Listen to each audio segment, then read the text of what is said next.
Chapter 44:27. Every time Fengwu got closer to the Stargate, the accumulation of tens of thousands of years under the South Sea Dragon Palace, or even hundreds of thousands of years, melted bit by bit. Just like Xiao Hua's epiphany between life and death, it turned into starlight and fell into his consciousness. At the same time, the mysteries of the starry sky derived from the Great Sage Hall were also engraved in his star marks and consciousness. Fengwu didn't know if time had any meaning here. Perhaps it was in the blink of an eye, or tens of thousands of years. He didn't feel anything at all. He only knew that everything was changing, but he didn't know what exactly had changed until his figure fell into the Stargate. Boom! Fengwu's consciousness was completely blank again. Just like how the Great Sage Hall was annihilated and reborn, all his consciousness gathered at one point and then reborn again. This cycle repeated a total of 7 times before Fengwu saw that he was in a vast starry sky again. The starry sky was everywhere, up, down, left, and right. In the center of the starry sky, there were 6 stars that stood out. However, among the 6 stars, 3 of them were shining brightly, while the other 3 were dim and lightless. "This is the Great Sage Hall?" A proud voice came out of Fengwu's mouth. It was the same voice as Fengwu's, but the tone was completely different. Wasn't this the consciousness of the Heavenly Phoenix? Oh, the corner of the Heavenly Phoenix's mouth twitched, because he had already seen the figures of the golden-winged great roc, the flying feather-void beast, and the 5-colored sea god shell within the 3 starlights. Haha, Phoenix Sage. The golden-winged great roc's voice came from one of the starlights, and then the star slowly transformed, revealing a huge golden-winged great roc. Without entering the Great Sage Hall, without going through the baptism of the Starry River, you will never be a true great saint. Now, you are qualified to call yourself Phoenix Sage. A 7-star great saint is indeed different. The flying feather-void beast also appeared in another star. You just entered the Great Sage Hall, and your starlight is 7 times brighter than mine. Oh, your starlight has already materialized. The Heavenly Phoenix's gaze swept over, and he could already tell that the star formed by the golden-winged great roc was much more solid, while the flying feather-void beast and the 5-colored sea god shell were much more illusory. The rainbow sea god seashell also forced a smile onto its face.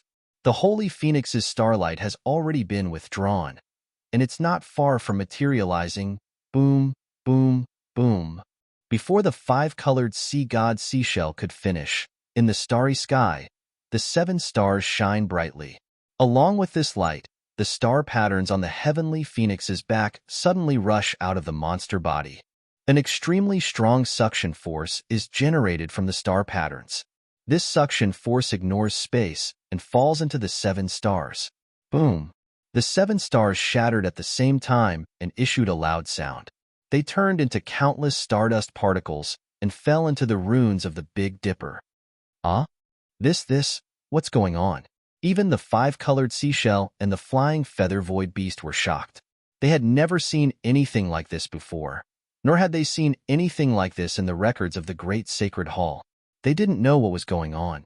After the 7 stars shattered, the 7 spots were empty. However, this wasn't the end. Immediately after, 6 more stars lit up. The 6 pillars of stars fell on 6 of the 132 million dots. The bloodlines of the 6 dots began to mutate within the pillars of stars. As they fused with the transparent body, 6 star patterns slowly formed on the transparent body. Every tiny star pattern carried a mysterious aura, as well as a vast and unparalleled power of the stars and moon. Unlike the 7 stars of the Big Dipper, the 6 stars of the Southern Dipper had transformed into shadows. The 6 stars of the Southern Dipper? How is this possible? The golden-winged roc's body couldn't turn into a star under the starlight of the Heavenly Phoenix and had been forced to turn into a monster body. Seeing this, he cried out in disbelief. Could it be that the 7-star great saint is going to become a 13-star great saint? No, it's not just that. The flying feather-void beast's eyes were filled with extreme terror. Its tentacles pointed at the stars that lit up one after another. It was almost as if they were about to explode. The great golden-winged roc shifted his gaze away from the heavenly phoenix and looked towards the starry sky. Sure enough, the stars lit up one by one, and pillars of starlight fell from the sky, blasting into the heavenly phoenix's demonic form. The heavenly phoenix's demonic form gradually began to expand, enveloping the entire great sage hall. In front of this gigantic demonic form, the demonic form that the great golden-winged roc was so proud of was like a sparrow. The pillars of stars in the sky finally converged into a river of stars. Countless mysteries of the stars filled the great sacred hall as if they were free. The five-colored seashell could no longer think with his body. When he looked at the great sage hall again, it no longer looked like a sacred hall. Instead, it had turned into a gigantic planet. This planet was made up of tens of millions of planets, and every single one of them had turned into a pitch-black vortex. These vortexes were filled with a strange and powerful suction force. Not only did they suck in the surrounding light and shadows, but they also drew in endless stars through the mysterious bridge of stars. This corresponded to the brilliant starry sky above the Thousand Demons' sacred realm. It was as bright as day. In the extreme north of the Thousand Demons' sacred realm, there was a thick layer of ice as far as the eye could see. There was no sun or blue sky in the sky. Layers of dark clouds completely covered the horizon, and goose feather-like snowflakes filled the world and fell. There was no wind in the sky, only the falling snowflakes. The mountains of different heights didn't look like mountains at all. All that was left was a faint outline. There was a huge ice plain between the mountains, and there were no traces of the demon race on it. The fluffy snow was like a wrinkle-free quilt covering the earth. Occasionally, there would be a hard layer of ice between the mountain peaks. It was abnormally translucent. When the snowflakes fell, they would instantly become a part of the ice layer. At the moment when the snowflakes were frozen, the ice threads reflected the sky full of snow. The ice was like a mirror. It was as if snow was pouring out from the sky and earth, majestically surging through the world. Puff! Out of nowhere, there was a sudden movement in the snow-white world. Then there was another puff, puff, puff sound. There was a place full of black holes in the snowy plains. The holes were not big, only a few inches wide. They were like eyes that had been born out of the earth, looking straight at the gloomy sky. Who? When a small red head poked out of the hole, a chubby little face appeared in the light of the snow. The most spirited feature on the little face was the pair of eyes. Two red agate-like eyeballs were rolling around on the crimson face. Below the eyes was the most striking nose on the little face. The nose actually took up 40% of the little face. There were even a few pieces of snow stuck on the nose. The snow slowly melted under the hot breath exhaled from the nostrils and dripped onto the mouth below the nose. As if it was itchy, the little mouth opened slightly, revealing two sharp, snow-white incisors. Slurp. Between the incisors, a small pink tongue quickly curled around the lips, and the snow instantly disappeared. After the small tongue retracted, the little mouth happily moved up and down. Gee. Sounds came from within. After a few more cries, 3 red claws stretched out from under the little head. Each of the claws was holding a demonic fruit that was only a few inches long. Crunch, crunch. The little head lowered, and the sharp teeth landed on the demonic fruit. In a few breaths' time, the demonic fruit was completely devoured. In the end, the pink tongue licked the 3 claws again, sweeping away the remains and juice of the demon fruit. At this place, crunch, crunch. Sounds of crunching could be heard everywhere, covering the sound of snow falling from the sky. Tens of thousands of little heads like this had already appeared in the snow plains, and each of them greedily ate the demonic fruit. These cute little creatures were the commonly seen autumn rats in the northernmost part of the Thousand Demons' sacred realm. Crunch, crunch. The sounds of crunching were extremely rhythmic, but all of a sudden, all of the sounds stopped. All of the autumn rats put down the demonic fruit that they were eating, and their little heads swayed left and right with all their might. Their eyes were filled with panic. Swoosh! Just a few dozen feet away from these autumn rats, a sound suddenly came from a small pile of snow. A white figure flashed out from the pile of snow and pounced on the closest autumn rat. Puff! Where the white figure landed, a red light flashed from within the hole, and the autumn rat had already fallen into the snow. The white figure's figure only caused snow and dust to fly, but it did not manage to grab a single strand of the autumn rat's red hair. At this moment, the white figure's figure was revealed. It was the autumn rat's natural enemy, the snow spear. This snow spear was like a leopard cat, but its 4 hooves were closer to the sides of its body, and there was an almost transparent membrane between its hooves. When the snow spear's attack missed, its membrane flapped again, and its body floated like a snowflake.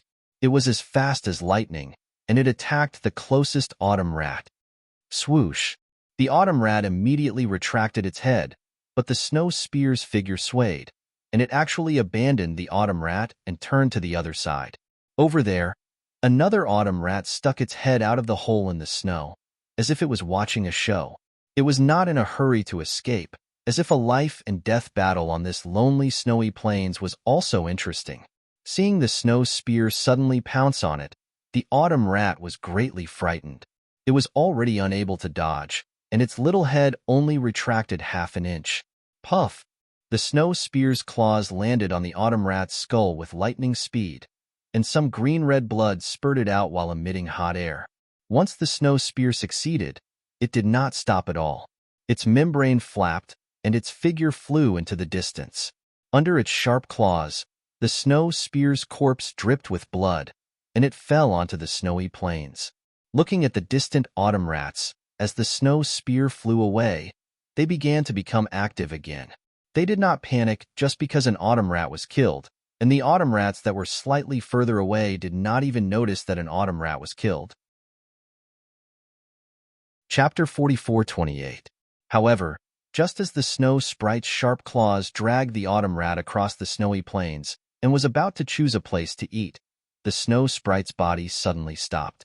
The snow-white fur all over its body exploded with a schwa sound as its entire body silently fell into the snow. Immediately after, the originally tranquil snowy sky in the distant sky suddenly swept up several peerless hurricanes.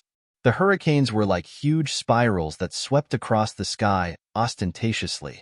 The fluttering snowflakes and the seemingly solidified red clouds in the sky were stirred up at the same time.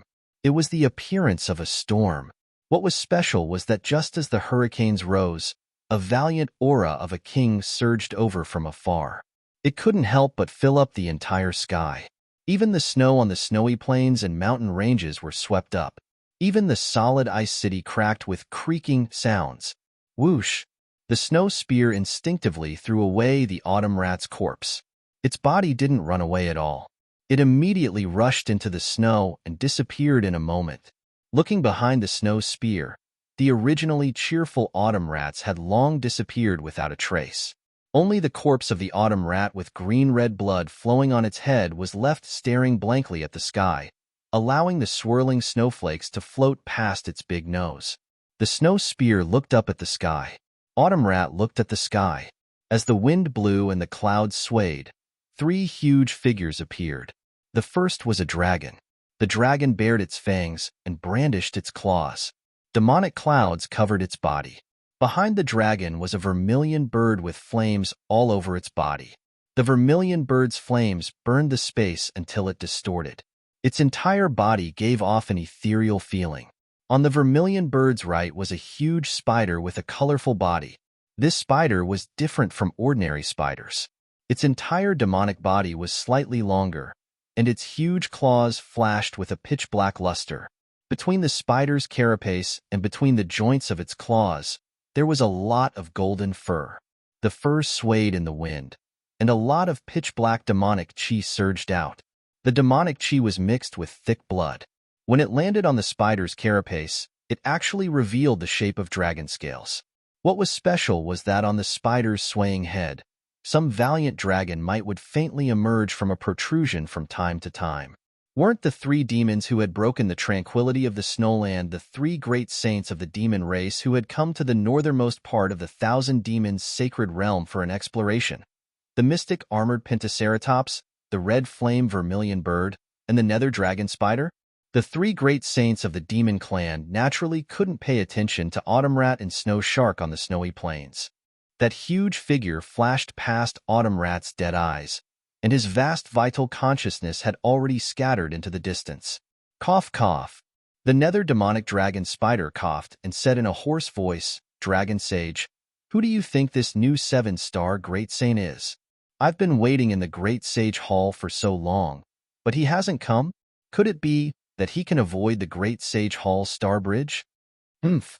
The mystic armored Pentaceratops snorted coldly like thunder. How would I know? I'm just a 1-star Great Saint. I don't have the strength to resist the star bridge, but maybe this 7-star Great Saint can. Kiki. The scarlet flame vermilion bird laughed shrilly. Its voice was very similar to Zhu Mei's in the past. I just don't know how strong this 7-star Great Saint is. I wonder who's stronger between him and Rock Sage. The scarlet flame vermilion bird's words seemed to have provoked the Pentaceratops. The Pentaceratops curled its tail and roared towards the sky. In the sky, a huge hole appeared in the clouds. Behind the hole, a beam of sunlight pierced through the hole. Although the sunlight seemed to have faded, it was still orange in color. Its sharpness pierced through the darkness of the sky. It was as if the Pentaceratops was angry. The scarlet flame vermilion bird smiled and said, Let's not talk about that dog's 7-star Great Saint. Who knows what he is? I'm curious about Sage Ni's actions in the Great Sage Hall. Sage and I? The nether demonic dragon spider was slightly taken aback. He asked curiously, What's so strange about him? This guy is usually very scheming and has always been on good terms with Dragon Sage. This extreme north. If it were normal, he would have instigated Sage Peng to come here. The scarlet flame vermilion bird smiled. After all, Sage Peng's flying speed is extremely fast. If there's any danger, he can easily escape. Why did he insist on dragging Sage Peng to Bai Qingyu for no reason? If he went to flatter the ancestor's descendant, there's no need for Sage Peng to follow him, right? Could it be? Before the nether demonic dragon spider could speak, the mystic armored Pentaceratops coldly asked, Humph, could it be what?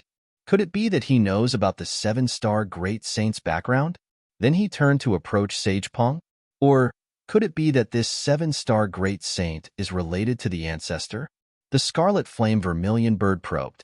The nether demonic dragon spider shouted, Impossible! If this 7-star Great Saint is related to the ancestor, how could Sage Bei not know?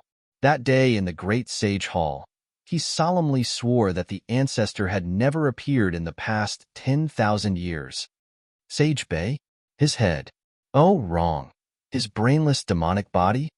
The mystic armored Pentaceratops coldly smiled and said, If he knows about the 7-star Great Saint's background, this sage will break off his dragon horn and give it to you.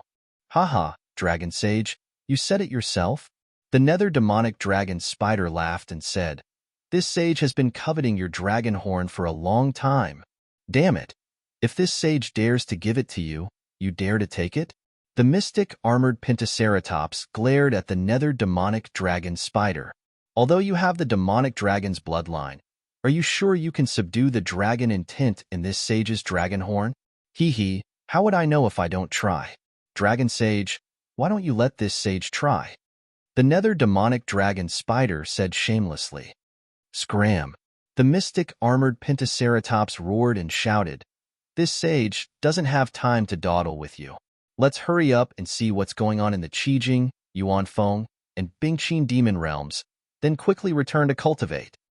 Hee hee.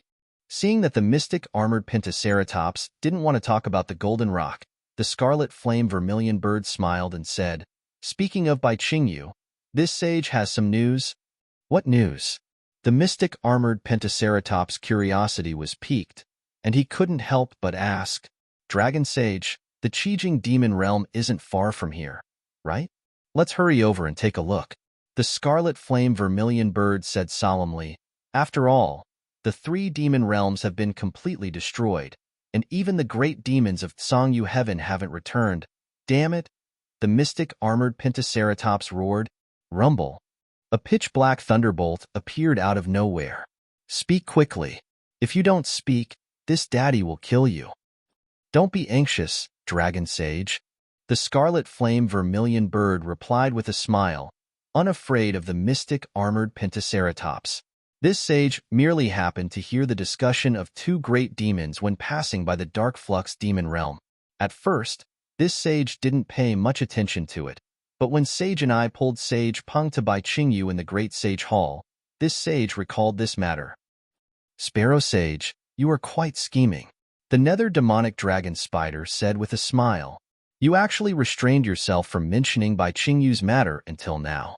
Damn it, this sage forgot about it. The scarlet flame vermilion bird shrieked, as though trying to explain. Seeing the scarlet flame vermilion bird trying to delay the matter, the mystic armored Pentaceratops said coldly, Sparrow Sage, it's up to you whether you want to speak or not. When this sage returns to the Great Sage Hall, I will first tell Sage and I about this matter. That can't be, Dragon Sage.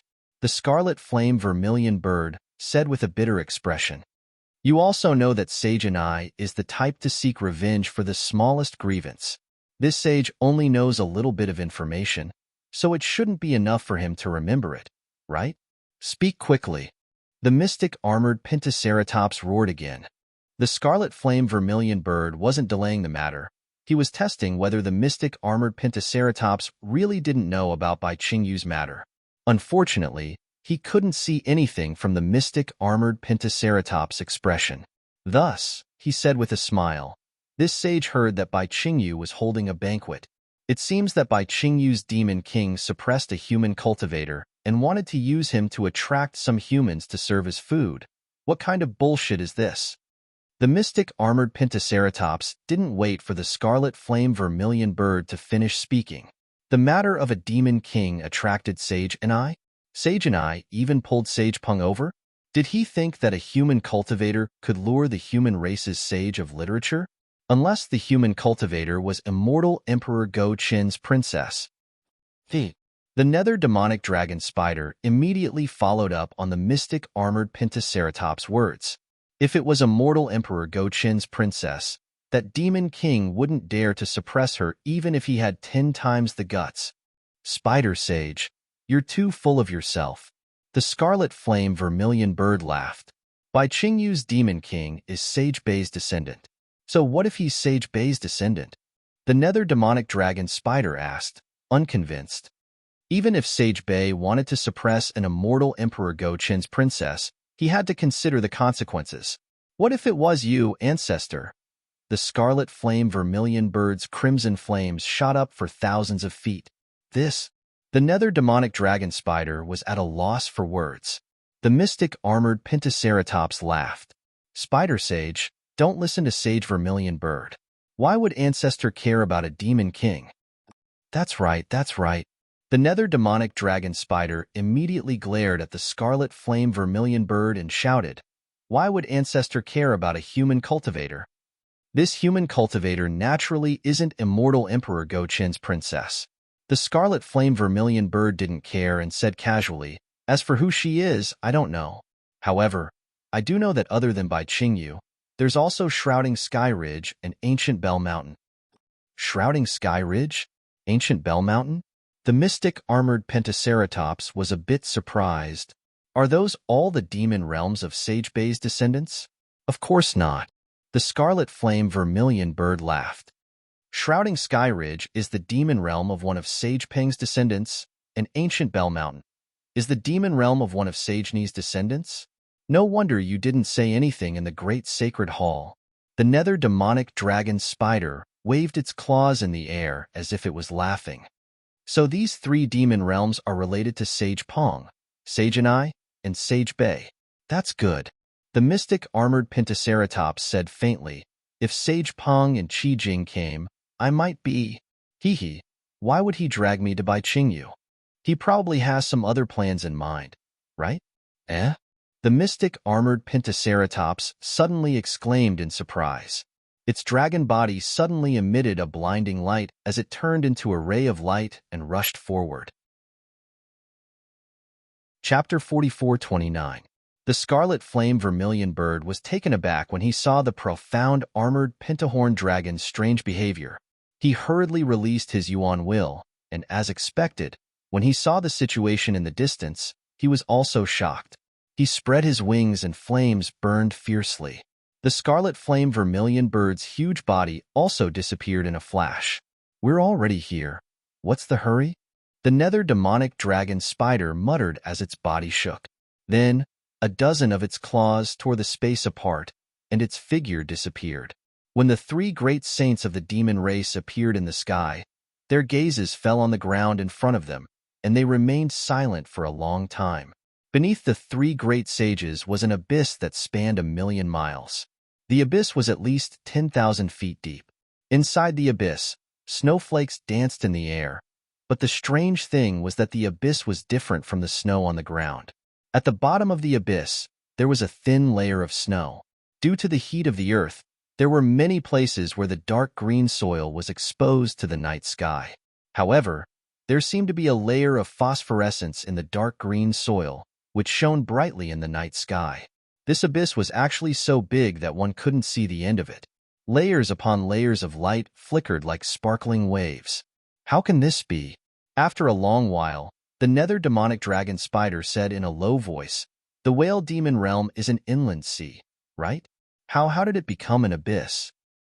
"The sea is gone, so it naturally became an abyss," the scarlet flame vermilion bird replied in a low voice. He had a bad feeling in his heart. The nether demonic dragon spider said in shock, "How can this be? How can millions of miles of sea be gone just like that? Not even a drop of water or a piece of ice is gone." The profound armored pentahorn dragon said coldly, "It's not just the water. Even the whale demon race was killed." "Yes," the scarlet flame vermilion bird sighed. "The whale demon race are all sea beasts that are close to 10,000 feet long. In terms of demonic bodies, they don't fear any demon race in the 1,000-demon sacred realm. There are also many great demons in the whale demon race. Although the Demon King didn't reach the 8th grade of origin energy, it was close to the 8th grade.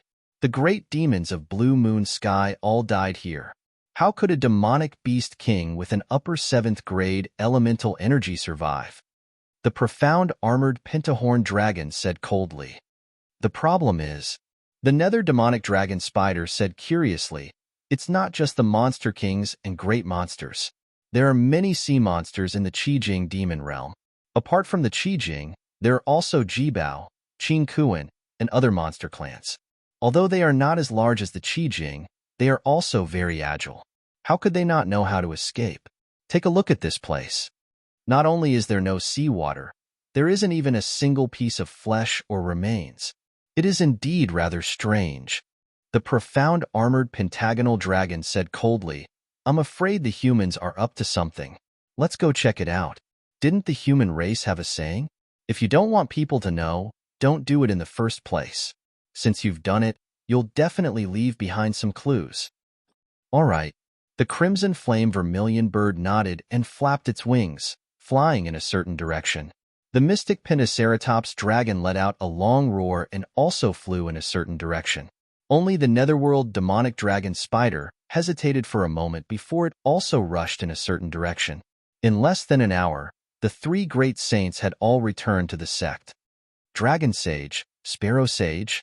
The netherworld demonic dragon spider was the first to speak. "I wonder what you've discovered. This great saint couldn't find anything. This place is extremely strange. There isn't even a trace of a dissipated soul left behind. Everything within hundreds of thousands of miles is a dead zone." The crimson flame vermilion bird nodded as well. "That's right. This great saint also couldn't find any clues. There isn't a single trace of the human race or any other demonic beast race that has been here." The profound armored pentagonal dragon looked into the distance and didn't speak for a long time. Although it didn't answer, the crimson flame vermilion bird and the netherworld demonic dragon spider knew that it hadn't discovered anything. "Sparrow Sage, Spider Sage?" The profound armored pentagonal dragon retracted its gaze from the abyss and said, "Did you notice that the bottom of this abyss, as well as the four walls, are all extremely flat?" "No." The crimson flame vermilion bird was stunned for a moment before it casually replied. Its vital consciousness swept toward the abyss, as well as the place where the abyss connected to the ground in the distance. The crimson flame vermilion bird exclaimed in shock. "As expected, this is really strange. How can it be so flat? Could it be that the human race has repaired this place? That's true. The netherworld demonic dragon spider looked at the flat bottom of the abyss and said in agreement, not to mention the mud at the bottom of the Qijing demonic realm's inner sea, there should be a lot of reefs and rocks. But now, there isn't even a trace of them. It's as if the entire demon realm's seabed had been flattened by a boulder millions of kilometers in size. What's even stranger is that the four walls look as if they've been cut by a blade. The profound armored pentagonal dragon said coldly. Could it be that the human race is trying to show off to our thousand demonic sacred realm? Or are they trying to express something? Don't think about the human race for now. The crimson flame vermilion bird shook its head. If they wanted to wipe out all the demonic beasts in the Qijing demonic realm, how many high-level cultivators would the human race have to send over? There's no way our thousand demonic sacred realm wouldn't have noticed. Perhaps it's the work of some demonic beast king. Which demonic beast king? Sparrow Sage, why don't you tell us who has the ability to destroy the Qijing demonic realm to such an extent? The profound armored pentagonal dragon retorted. I can say without reservation that even if it's Sparrow Sage, you wouldn't be able to burn the entire Qijing demonic realm to the ground with your scarlet flames. And that's under the circumstances where no information was leaked. That's true. The crimson flame vermilion bird nodded slightly. And the great demons of Tsangyu heaven, the nether demonic dragon spider agreed. Who would dare to attack so brazenly? That's the #1 expert of our thousand demonic sacred realm. At this point, the nether demonic dragon spider hurriedly shut its mouth and changed its words. That's the 6 great sages of our thousand demonic sacred realm. Bullshit. It's the 7 great sages now. The profound armored pentagonal dragon cursed. The nether demonic dragon spider was a bit embarrassed and angry, but its claws moved, and it pointed to the bottom of the abyss. And this phosphorescence, it's also strange. It seems to be embedded in the soil at the bottom of the abyss, and even the snow can't cover it. What about the bottom of the abyss? The profound armored pentagonal dragon asked. I haven't seen it yet. The nether demonic dragon spider muttered. The crimson flame vermilion bird smiled. Then I'll have to trouble you to take a look first. This is Spider Saint's innate ability, and it's something we can't compare to. Dragon Saint, Sparrow Saint, please wait a moment. The nether demonic dragon spider nodded, and the demonic chi around its body gradually surged out. The blood-red light was particularly dazzling in the night, and when it waved its claws, demonic clouds similar to the nether demonic chi surged out, and the nether demonic dragon spider's body fell into the abyss.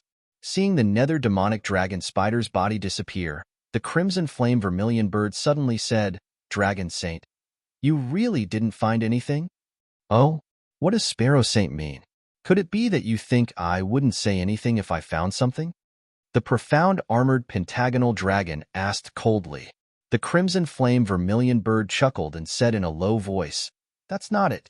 It's just that I feel that Dragon Saint is the true #1 expert of our great sage temple, so how could you not find anything? Humph. The profound armored pentagonal dragon snorted. Maybe in the past, but with the 7-star great sage, I'm not so sure anymore. Dragon Saint. The crimson flame vermilion bird suddenly changed the topic. Do you think the 7-star great sage has something to do with the Chi whale demonic realm? Oh, the profound armored pentagonal dragon was stunned for a moment, then its eyes lit up. It nodded and said, You're right. The Chi whale demonic realm is an inner sea. If the 7-star great sage became a great sage in the void at the bottom of the sea, then his aura might be blocked by the endless sea. This 7-star great sage is a great sage that has never appeared in our thousand demons sacred realm. If he can borrow the power of the moon and stars when he becomes a great sage, then it's not impossible for him to wipe out the entire Chi whale demonic realm. Then there's the question. The crimson flame vermilion bird asked with interest, why would he wipe out the entire Chi whale demonic realm? Is it because of hatred? Is the 7-star great sage also a member of the sea race? No, it should be to hide his identity. The profound armored pentagonal dragon shook its head. The reason why he didn't use the star bridge to go to the great sage temple is because he doesn't want us to know his true body. According to this conjecture, he also wiped out the entire Chi whale demonic realm to hide his identity. It's fine if he wiped out the entire Chi whale clan, but why would he destroy the entire inner sea? The crimson flame vermilion bird didn't understand. Deliberately mystifying. The profound armored pentagonal dragon was even more certain, so that we can't guess that he did it. Only a 7-star great sage can be unafraid of the rock sage and blue moon heaven and dare to kill the great demons of blue moon heaven. If that's the case, the crimson flame vermilion bird was shocked. It looked towards the bottom of the abyss and cried out, "The spider sage is in danger. Quick!" The profound armored pentagonal dragon also came to a realization. It hurriedly urged its dragon body and cried out, "We'll go help the spider sage." Boom! Just as the two saints landed at the bottom of the abyss, a surge of demonic chi rose from the ground, and the nether demonic dragon spider hurriedly flew out. The mystic armored pentaceratops was startled, and its dragon body flashed with brilliance as it cried out, "Spider saint, did you see something?" No. Seeing the two saints coming, the nether demonic dragon spider immediately calmed down and smiled. "There's nothing in the abyss. Then why are you so flustered?" The crimson flame vermilion bird urged. "You really didn't see anything? Whether it's a human or a demon?" "No, I really didn't." The nether demonic dragon spider laughed. "This saint was afraid that the two great sages would get anxious from waiting, so I came out in a hurry. Humph, spider sage, you're a great sage of our great sage temple. Why are you so cowardly?" The crimson flame vermilion bird gave the nether demonic dragon spider some face, but the profound armored pentagonal dragon didn't care at all. Why would this saint be cowardly? The nether demonic dragon spider flatly denied. "This saint was afraid that the two of you would get anxious from waiting." "Oh, I remember now. There's nothing special within 1,000 miles of the bottom of the abyss. As I travel further down, there seems to be some indescribable changes in the space, but I don't know what exactly it is. I'll have to ask Sage and I to come over and take a look." Chapter 44:30. "All right," the Pentaceratops said helplessly. "We'll rush to the Yuanfeng and Bingqin demon realms now. If the situation is similar, we'll ask Saint and I to come over first." Just as the Pentaceratops said this, boom! In the night sky, outside the thick red clouds, a huge roar sounded. A huge beam of light from the stars and moons penetrated the clouds and fell. Although the beam of light was very far away from the three great sages, the heavy clouds formed a vortex under the bombardment of the beam of light, which was very obvious in the dark night sky. Then, boom boom, another 5 loud roars sounded in succession. The clouds that had been penetrated now had 5 more beams of light from the stars and moons falling. The entire cloud layer seemed to be torn apart by a huge hand. As the wind and clouds surged, the strong power of the stars and moons filled the entire sky. Like a tidal wave, the power of the stars and moons flooded the night sky. Just as the three great sages looked at each other, 1, 2. In just a few breaths, the 6 stars of the southern dipper appeared in the cloud hole. At this time, the 6 stars of the southern dipper connected in the starry sky and proudly looked down on the entire land of the demon race. The brilliant starlight not only illuminated the entire starry sky, but also the 1,000 demons' sacred realm. The 3 great sages were shocked. Before they could think further, boom, boom, boom, 3 slightly soft roars sounded from the 3 great sages. The dragon horn of the Pentaceratops shone brightly, and the star marks engraved on the 5 segments of the dragon horn appeared out of thin air, condensing into a dragon-shaped star in the sky. Many beams of light from the stars and moons fell on it. The dragon horn on the top of its head was revealed. This dragon horn was also different from ordinary dragon horns. It had 5 petals, and each petal was engraved with star marks.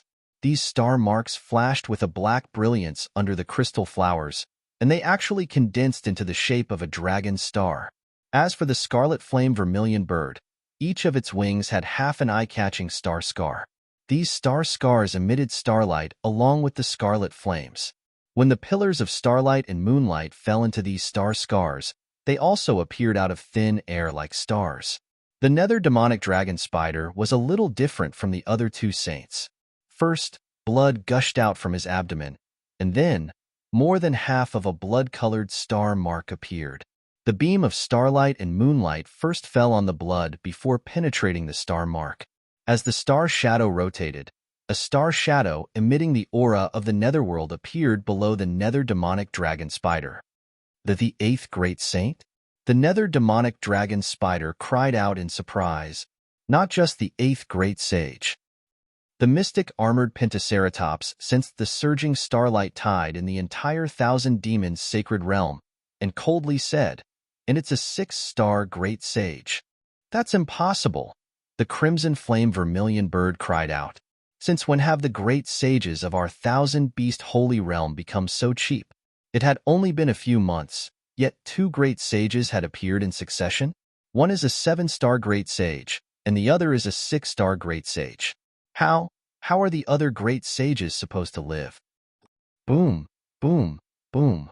Before the crimson flame vermilion bird's words could even be heard, the entire starry sky was filled with rumbling sounds again, and this time, it didn't stop. Seeing that all the stars in the starry sky had been lit up, the extreme north, which was originally covered by thick layers of clouds, also shone brightly.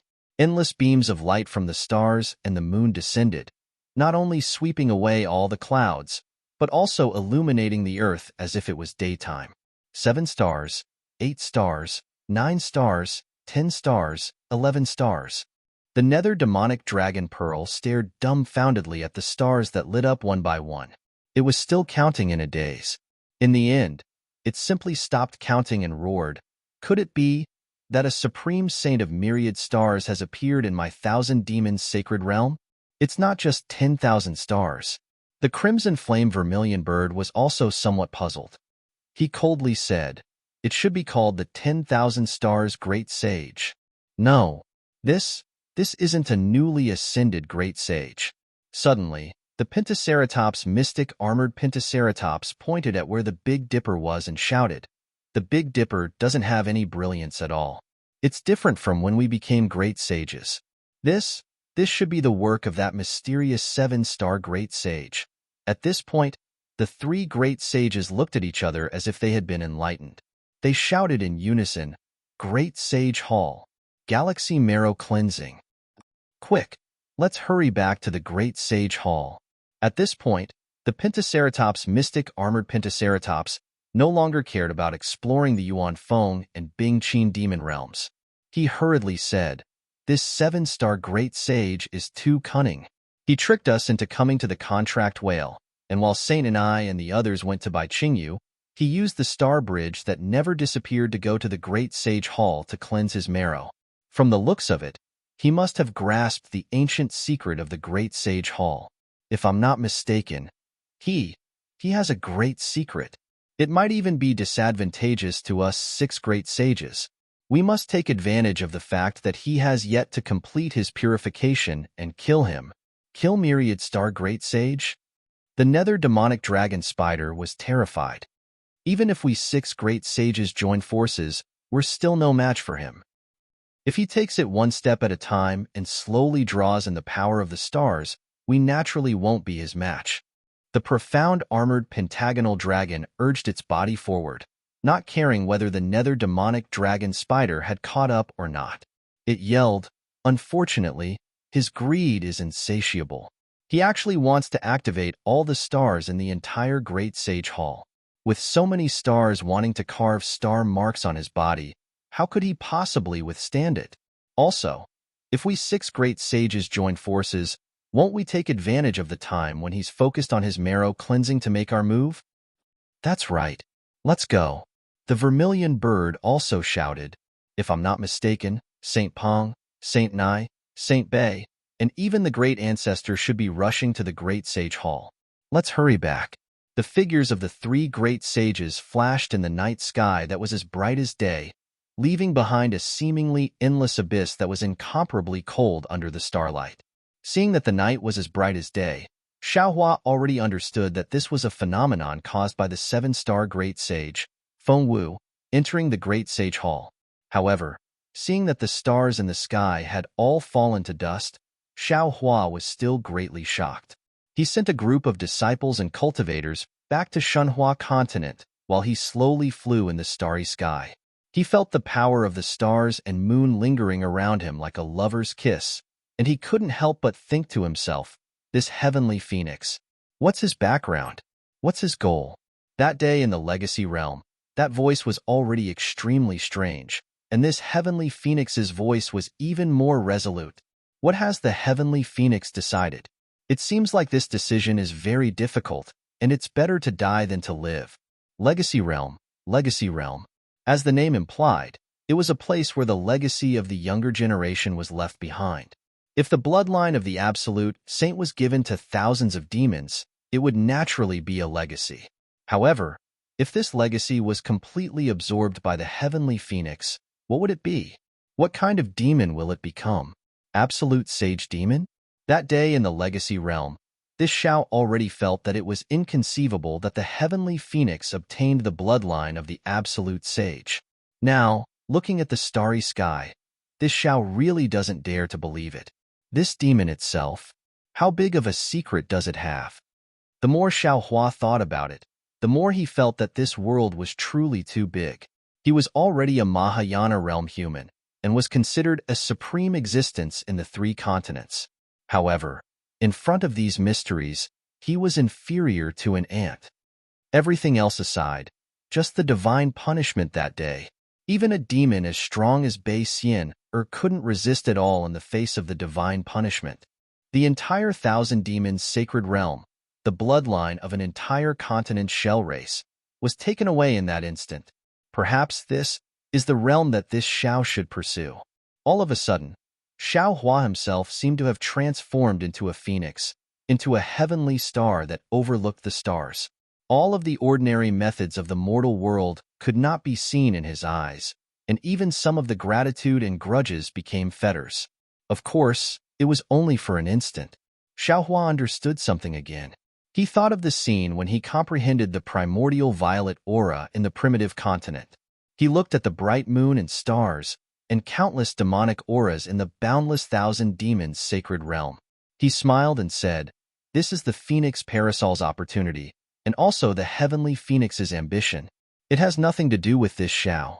Life has its order, death has its order. Do what you can and follow the will of the heavens.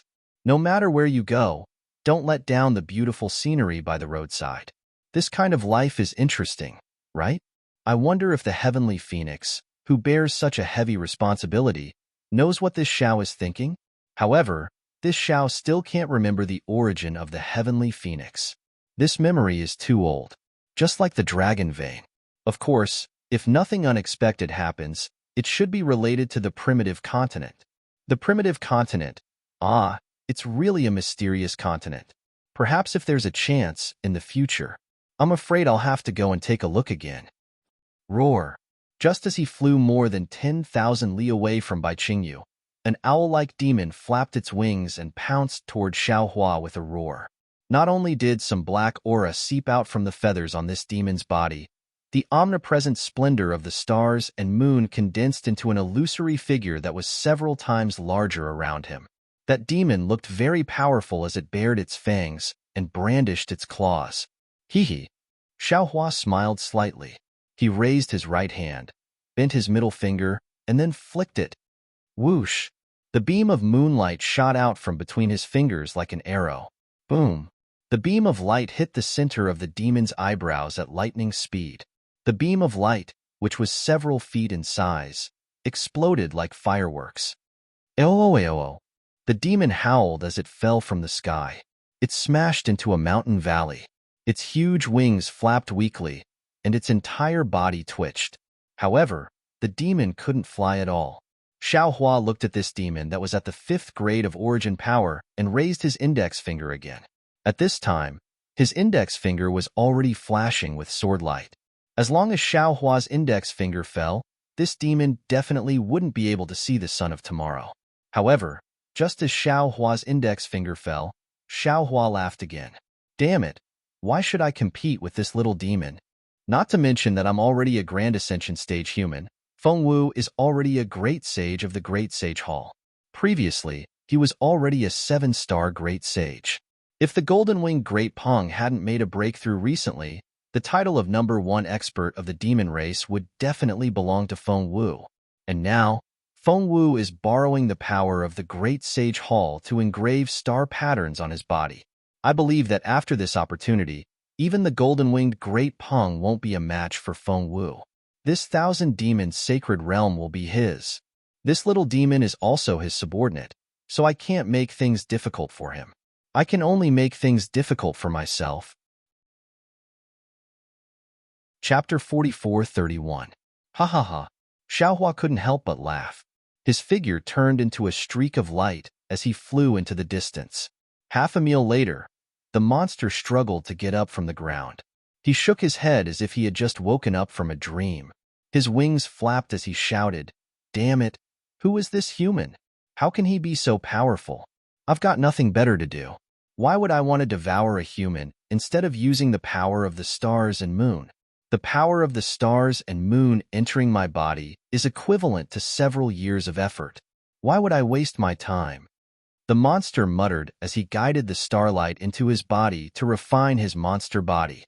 Just as the monster said, the 1,000-demon sacred realm was even more lively than when Feng Wu became a 7-star great saint. This was the power of the stars. It was far more powerful than the power of the 7-star great saints. Countless monsters were cultivating in seclusion, activating their own race's secret technique to guide the stars and moon into their bodies. The realm that had been stagnant for a long time was slowly being pushed forward by the vast tide of stars and moon. At the same time, above the heads of every demon cultivator in the sacred realm of 1,000 demons, there was a trace of faith and worship that could not be detected by the naked eye, divine sense, or other ordinary divine abilities. It passed through space and fell on Xiaohua, into the crystal-like godhead that could not be seen outside of Xiaohua's Naiwen Palace. With Xiaohua's current cultivation, he naturally couldn't detect this phenomenon. He saw that all the monsters were cultivating, so he also concealed his aura. However, after flying for a while, he saw a beautiful mountain forest under the moonlight. Green water flowed, and several acres of grass surrounded the mountain forest. It looked like a green carpet. Xiaohua's heart skipped a beat. His figure descended and stood on the green grass. His gaze once again sized up the surroundings as he said in a low voice, "Forget it. It'll be here then." Saying that, Xiaohua raised his hand and took out the yin-yang bracelet that Bai Bo gave him. He sent his divine sense inside and took out Fairy Jing's remains, as well as her bloody clothes. Looking at the clothes, although there was a strong smell of blood on them, Fairy Jing's aura still existed. Smelling this aura, the scenes from when he saw Fairy Jing on Jade Mountain all the way to when she left on Heartbreak Mountain flashed before Xiaohua's eyes. Xiaohua really didn't expect that their parting at that time would be forever. He could no longer see that Fairy Jing, who carefully hid her lowliness in her heart for fear of being hurt. Deep sorrow filled Xiaohua's heart. Fairy Jing had died for him, and at the same time, she had died to atone for her sins. But Fairy Jing didn't have to use her own life to pay for this sin. Even if Xiaohua himself had been suppressed there, Xiaohua wouldn't have let Fairy Jing use her life to save him. What truly brought Fairy Jing to this point was the love in her heart. That love had actually become a burden. While making her surpass the heartless water, it also made her unable to bear the burden. Xiaohua whispered. Rather than talking to Fairy Jing, it was better to say that he was talking to himself. "Fairy Jing, I have already taken your soul into the Shenhua continent. I believe that when you enter the cycle of reincarnation, you will be a different person. In this life, this Xiao has been acquainted with you, but I've failed to live up to your feelings. If it weren't for this Xiao, perhaps you would have been able to live a peaceful life. Of course, this Xiao really didn't know the pain in your heart that day and misunderstood you, thinking that you were a woman who was greedy for power. Now, this Xiao knows what you're thinking and has already fulfilled your dying wish. This Xiao originally wanted to bury your remains in the Shenhua continent as a memento. But this life is this life, and the next life is the next life. You definitely don't like living in this life, so this Xiao might as well cut off everything in this life and the next life. I believe that this Zhao's choice is also your choice. I hope that you will be happy in the next life and be a carefree woman of the human race." As he spoke, Xiao Hua's figure flashed and sank into the ground. He only stopped when he had traveled a few hundred meters. He looked around and made a grabbing motion with his hand. Poof! A space a few feet wide was grabbed by him, and Xiao Hua sent Fairy Jing's bloody clothes and remains into it. When Xiao Hua stared at the bloody clothes for a moment, it was as if he could see Fairy Jing's dreamy eyes from that day. Those eyes were filled with joy, resentment, happiness, and sorrow. It was as if a net was trying to capture Xiao Hua's gaze, but the moment it was captured, it freed Xiao Hua's gaze. Ashes to ashes, dust to dust. I hope that my thoughts and memories will go with the wind. Xiao Hua sighed. With another swipe of his hand, the space was covered by soil. He believed that it wouldn't be long before everything here became a part of the earth, and there would be no traces left. Oh! Just as Xiao Hua put away his sorrow and prepared to leave this place of sorrow, he suddenly raised his eyebrows. His divine sense swept towards a place on the ground like a tide. When he saw the scene in the distance clearly, he couldn't help but be stunned and actually said in surprise, "Why is he here?" Amidst his surprised voice, a green brilliance flashed around Xiao Hua's body, and his figure had already disappeared. Thousands of kilometers away, deep within the earth, there was an incomplete nascent soul spirit body that was flashing with a faint spirit light. It was escaping into the depths of the earth, and behind it were hundreds of weasel-like demonic beasts. Their bodies surged with dark green demonic energy as they followed closely behind. The nearest demon beast was only a few hundred feet away from him, and the demon aura and starlight it spat out from its mouth and nose had already landed on the nascent soul's back like a hook. Wasn't this nascent soul spirit body Xian Ping, who had been missing for a long time? At this moment, Xian Ping was as anxious as a stray dog. His physical body had been killed by the gathering moth beast at Yizhao Ridge, and only his nascent soul had escaped. Shui Mingzi originally wanted to save his nascent soul, but Xian Ping already knew Shui Mingzi's intentions. He didn't dare to trust Shui Mingzi, and he also didn't dare to trust Ao Zhantian. Thus, he could only choose to escape by himself. Unfortunately, Xian Ping wasn't a late-stage nascent soul cultivator, nor was he an astral projection cultivator. His nascent soul wasn't completely solid, and he only escaped for a few dozen kilometers before he discovered that his nascent soul was showing signs of dissipating. Thus, he didn't hesitate to escape into the ground. This was also the reason why Shui Mingzi, Ao Zhantian, and even He Xiong couldn't find him. When Xian Ping felt safe, he hurriedly used his divine ability to return to the hidden immortal continent. However, after flying for half a day, Xian Ping discovered that something was wrong.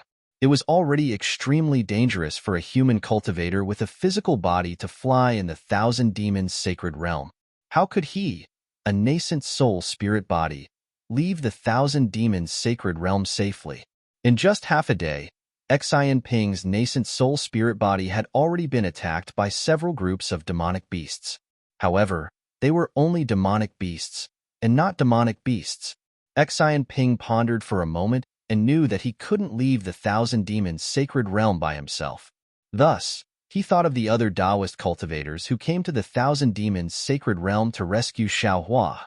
This was because Xian Ping learned from Shui Mingzi that other than Shui Mingzi and Ao Zhantian, there might be other Taoist cultivators who had received Xiao Hua's favor. Thus, he wanted to try his luck and see if he could meet other humans who were as enthusiastic as Xiao Hua. Or perhaps, he could meet a fellow Taoist he was familiar with. The Thousand Demons sacred realm was so huge that Xian Ping didn't know where to go. He could only follow the route he had discussed with Shui Mingzi and wander around the area, not daring to stray too far away. Xiao Hua only paid attention to the surroundings and neglected the underground. In addition, Xian Ping was too careful, so he didn't discover any traces of Xian Ping. Later on, when he saw that he was getting closer to Bai Qingyu, Xian Ping naturally left the original route and went to look for other cultivators. Very coincidentally, Xian Ping encountered Prince Lan attacking Changyu. Seeing Prince Lan's savagery, how could Xian Ping dare to show his face? Once he had the chance, he immediately ran away.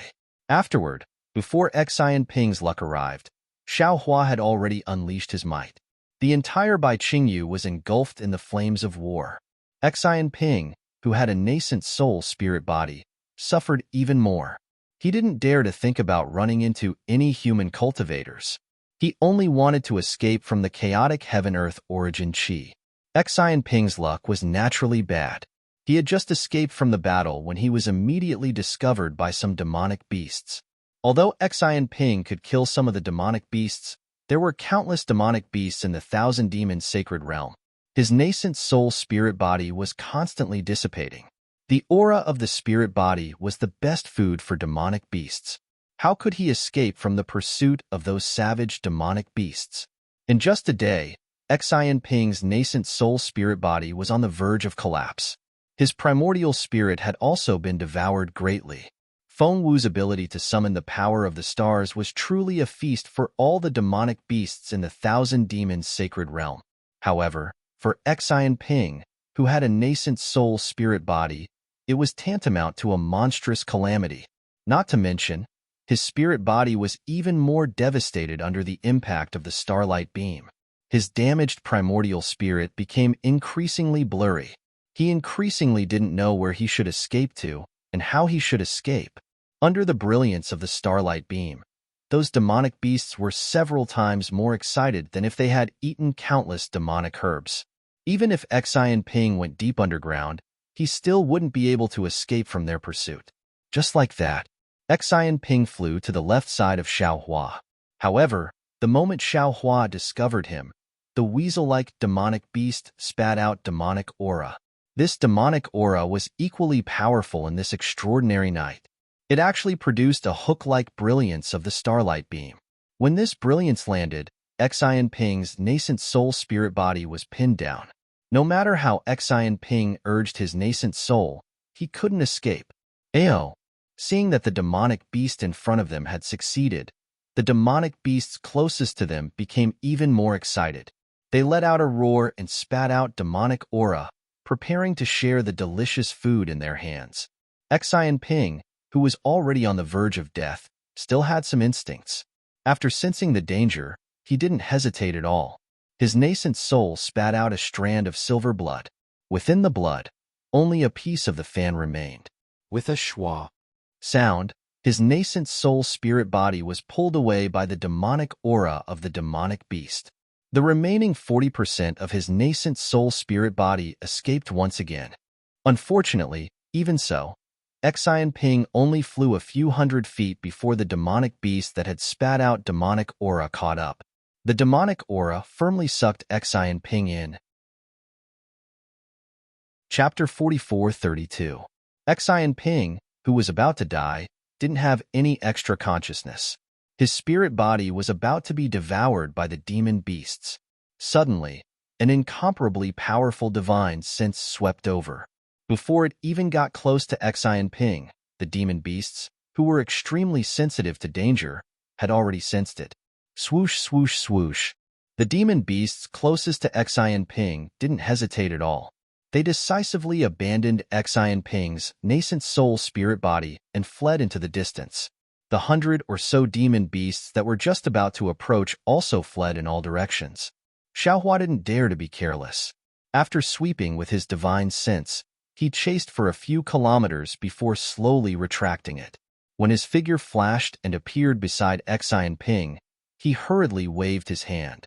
Xian Ping's spirit body, which was already abnormally thin, stopped dissipating and became still in the soil. How could this be?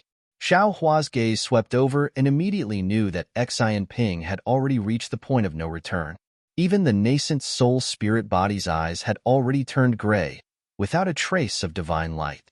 Obviously, the nascent soul spirit had almost completely disappeared. When Xiao Hua turned into a python and saw Xian Ping had already fled. But according to what Ao Zhantian said later, Xian Ping had actually reached a certain agreement with Shui Mingzi. Speaking of which, Xian Ping had already violated the oath that day. However, seeing Xian Ping's miserable end, it was hard for Xiao Hua to have any thoughts of blaming him. Alas, forget it. Xiao Hua sighed slightly and said, I just sent off an old friend, and now I have to send off another one. One was deeply affectionate, the other repaid kindness with enmity. But in the end, they both turned into nothingness and dust. Unfortunately, your nascent soul has already been shattered, and a lot of your soul has dissipated. Even if I wanted to take you into the netherworld, I can't. I only hope that after you enter the cycle of reincarnation, your soul will be complete, and you won't be an ungrateful person in the next life. Saying that, Xiao Hua raised his hand and was about to remove the restriction, but at that moment, Xian Ping's nascent soul spirit body suddenly opened its eyes, as if it was the final radiance of the setting sun. When Xian Ping's gaze fell on Xiao Hua's face, a divine light suddenly appeared in his eyes. Although Xian Ping opened his mouth, he seemed to be powerless and couldn't speak. Xiao Hua saw guilt and regret in Xian Ping's eyes.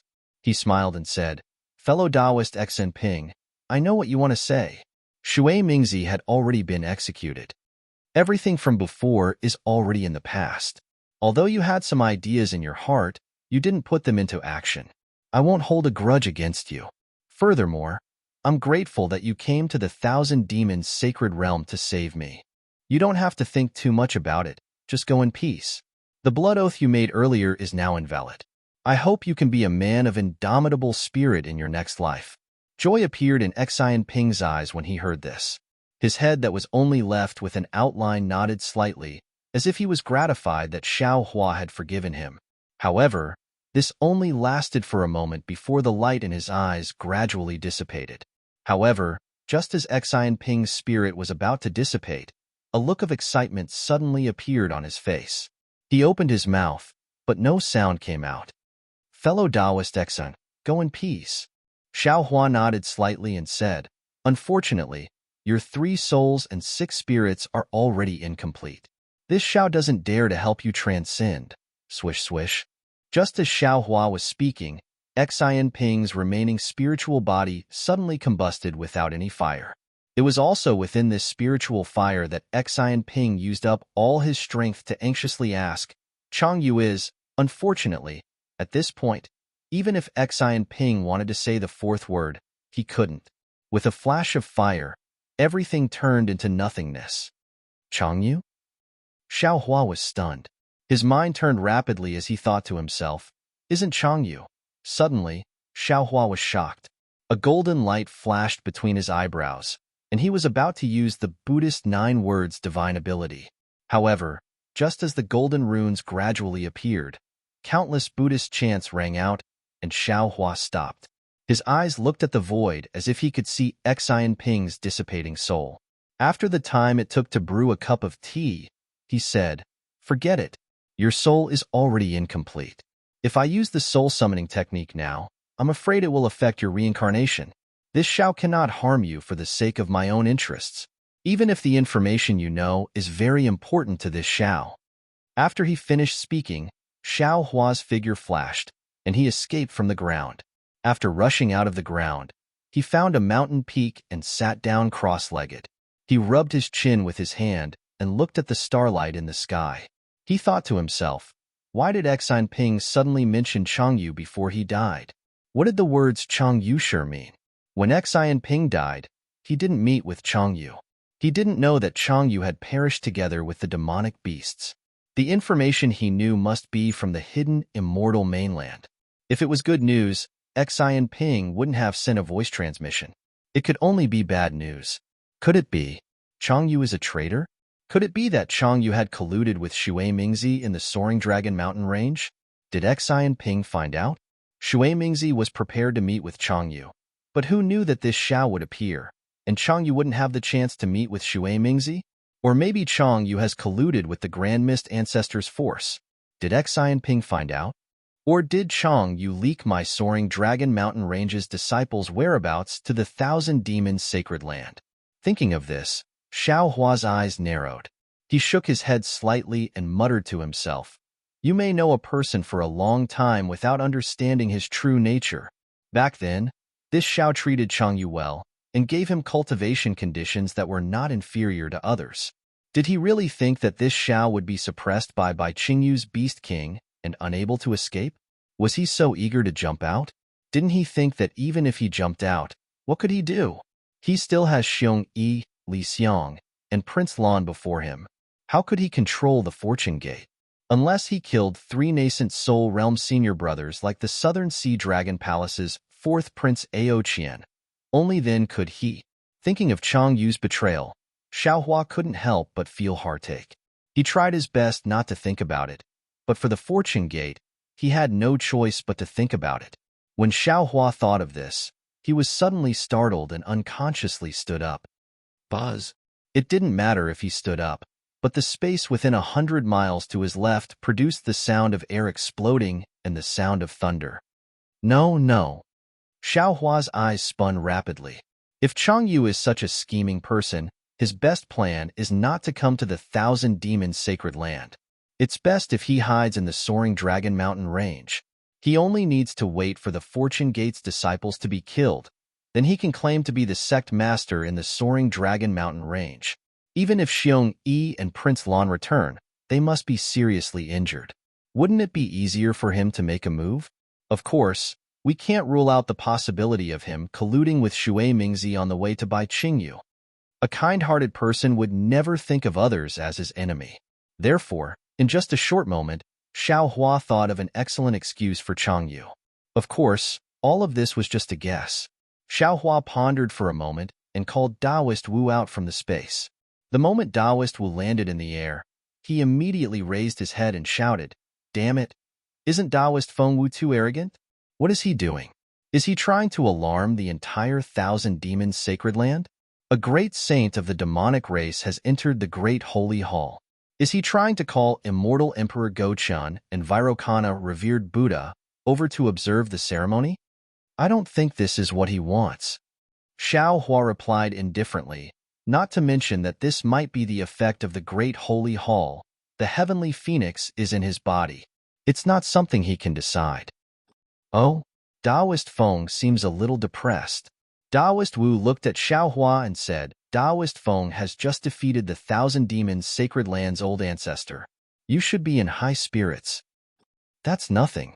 Xiaohua smiled bitterly. While pondering, he told Taoist Wu the whole story. See, Taoist Wu instantly understood. He sucked in a breath of cold air and said, "Even your own disciple has become like this? I only have suspicions. I can't be sure, so I asked Taoist Feng to come over and take a look." Xiaohua replied, If Taoist Wen Chu is here, he would be the most suitable." Taoist Wu nodded. "In that case, I will reluctantly accept." Taoist Feng, conceal yourself first." As Xiaohua spoke, he took out the Kunlun mirror and pulled Xiong Yi out of the Shenhua continent with his mind. Xiong Yi was still sitting cross-legged, as if he was regulating his breathing. Xiaohua didn't disturb him and just stood at the side and watched quietly. In just a moment, Xiong Yi felt that something was wrong. The quintessential essence in his body flowed rapidly. He was on guard and immediately opened his eyes. "Master." Xiong Yi only understood when he saw Xiaohua standing beside him. He raised his head and looked around in surprise. He said anxiously, "Is this the Star Moon Palace?" "No." Xiaohua's tone was a little indifferent as he replied, "This is still the 1,000 Demons Sacred Land. It's only about 1,000 miles away from Bai Qingyu." Xiong Yi heaved a sigh of relief and said with a smile, "Did I say that? It's just a moment. How could I have arrived? Unless the time in the Kunlun immortal realm is different from the 3 continents." As he spoke, Xiong Yi looked at the stars and moon in the sky in surprise and asked curiously, "Master, what's going on? Why is the 1,000 Demons Sacred Land's starry sky different from the hidden immortal continent? Is it day or night?" "It's night." Xiaohua's tone was still indifferent. "It's just that the 7 stars great saint of the 1,000 Demons Sacred Land has entered the Great Sage Hall and attracted the congratulations of 10,000 stars." Hiss. Xiong Yi was shocked. 7 stars great saint? Could it be that he's even more powerful than that golden-winged great rock? "If I'm not wrong, he should be." Xiaohua replied, "Master, then, should we hurry to the Star Moon Palace?" Xiong Yi was shocked when he heard that a 7 stars great saint who was even more powerful than the number 1 great saint of the demon race the golden-winged great rock, had appeared. He hurriedly suggested tactfully. Xiaohua glanced at Xiong Yi and replied, "There's no need for that. This 7 stars great saint and I are close friends. He definitely won't make things difficult for me." Really? Xiong Yi was overjoyed and said with a smile, "Master has really surprised me. After not seeing each other for 200 years, it's really, 200 years can change a person's state of mind. 200 years can also change a person's strength, but 200 years can't change a person's nature." Xiaohua looked at the starry sky and sighed word by word. Chapter 44:33. Only until here did Xiong Yi suddenly discover that Xiaohua's tone was different. He was startled in his heart and hurriedly knelt down and said, "Master, this disciple has failed Master's great trust. Nearly half of the Fortune Gate's disciples were killed. Disciple has let Master down." Xiaohua flicked his sleeves, not allowing Xiong Yi to kneel. "Instead," he said indifferently, "this matter has already passed. Master also does not intend to blame you all for this matter. Although more than half of our Fortune Gate's disciples were killed, Bai Qingyu's demonic beast clans were almost annihilated, and the heaven-concealing ridge and ancient Bell Mountain were also taken over by our Fortune Gate. These disciples have already been avenged." Unfortunately, Xiong Yi still didn't dare to get up. He still lowered his head and said, "Master, this disciple knows that you are blaming this disciple for not taking the lives of the soaring Dragon Mountain Range's disciples seriously. Actually, disciple wanted to come to Bai Qingyu alone that day, but disciple knew that with disciple's strength, it would be extremely difficult to rescue Master. Disciple could only rely on the strength of soaring Dragon Mountain Range's disciples to have a sliver of hope to rescue Master. Of course, even if they managed to save their Master, the lives of these tens of thousands of disciples would definitely be left behind in Bai Qingyu's hands. However, disciple has already made it clear to Master that disciple is not a good teacher, but I am definitely a good state preceptor. Disciple is willing to bear the infamy to save Master. After all, his Master's life was more valuable than the lives of tens of thousands of disciples in the soaring Dragon Mountain Range. With a Master, he could create a new soaring Dragon Mountain Range, or even 2 or 3 new soaring Dragon Mountain Ranges. But without Master, this soaring Dragon Mountain Range would not last for long. Therefore, at the Fortune Dao Palace, the disciples did not hesitate to fall out with them. They insisted that the disciples of the soaring Dragon Mountain Range risk their lives to save Master. This is disciple's fault. Disciple is no longer qualified to manage the Fortune Gate's affairs. Disciple is willing to fulfill his filial piety in front of Master and atone for the deaths of the tens of thousands of disciples. Xiaohua silently looked at Xiong Yi. After listening to his words, his heart was filled with mixed feelings. Xiaohua was originally soft-hearted and not good at planning, so he was not the first choice to be the sect leader. In Huang Xiaolong's opinion, he would rather give up his life than let several tens of thousands of Fortune Gate disciples save him. However, what Xiong Yi said was correct. After all, as the leader of a sect, he had to be far-sighted, decisive, and even decisive. This is what Xiaohua lacks, and the Xiong Yi in front of him was precisely such a talent. He knew how important Xiaohua was. For the sake of the Fortune Gate's future, Xiaohua was willing to sacrifice tens of thousands of soaring Dragon Mountain Range's disciples. This action could be considered cold-blooded and callous, but it was also where Xiong Yi stood out from the crowd. It was an extremely calm and wise choice. And now, seeing that Xiaohua's tone was unkind, Xiong Yi had already keenly sensed Xiaohua's displeasure. He knew that he might have chosen to go against Xiaohua's benevolence because of this. Without waiting for Xiaohua to say anything, he immediately took the initiative to admit his guilt. However, Xiong Yi still thought too much. Xiaohua didn't think about it at all. If it wasn't for Xiong Yi's reminder, he really didn't know that Xiong Yi was under so much pressure. Disciple. Xiaohua thinks for a moment and says, "Master knows that I am not a qualified sect leader, not good at the trifling matters of the sect, not good at the development of the sect, and not good at winning over people's hearts. Therefore, when I met you, I said that I would give you a chance to display your talents. I wanted to let the sect that I had created flourish in your hands. Your choice. I have no way to judge it. From the bottom of my heart, Master does not agree. Master feels that everyone's life is equally important, and there should be no distinction between importance and importance. But in reality, what you did was correct. If it wasn't for me, there would be no soaring Dragon Mountain Range's Fortune Gate, and there wouldn't be the current Fortune Gate's disciples. You used the lives of tens of thousands of disciples in exchange for my life. There is nothing wrong with that.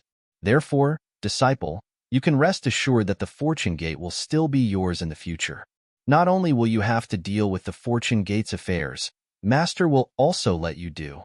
Before Xiao Hua could finish, Xiongyi hurriedly interjected, Master, you think too highly of disciple. Not to mention senior brothers Xinsong Zi and Taoist Master Jingting. Even junior brothers Lu Yi, Fujiwen, and the others' cultivations are much higher than disciples. How can disciples shoulder such a heavy responsibility? Strength is strength. Ability is ability. Not every Grand Ascension stage cultivator is a good sect leader. Not every sect leader has to have an extremely high cultivation base. Xiao Hua's mood improved, and he smiled. However, your words have reminded Master that you have to think about how to develop the Fortune Gate in the future for Master. Every time Master thinks about it, it gives Master a headache. Xiongyi smiled bitterly. Master, it's not that Disciple doesn't want to think about it, but the Fortune Gate's development is too fast. Disciple was still thinking about how to arrange for those Golden Core disciples when Master suddenly sent over 200,000 6th-grade disciples, much stronger than Disciple. Disciple was caught unprepared. Moreover, Disciple had never thought that our Tao Gate could be established on the hidden immortal mainland and become such a big sect. Disciple, don't worry, take your time to think.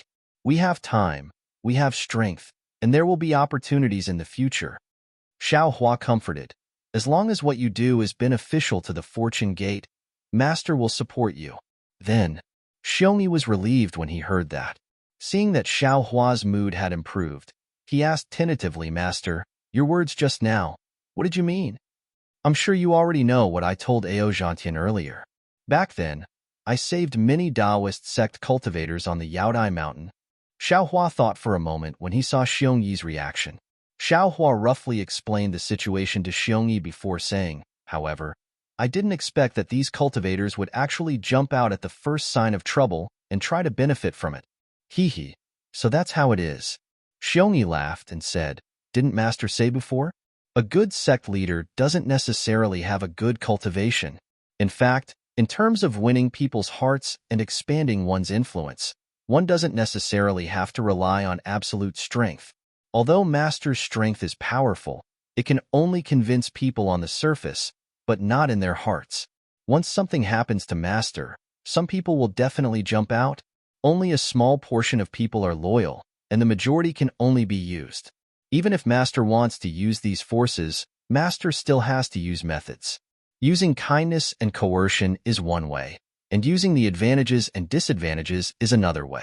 Master probably doesn't care about these methods.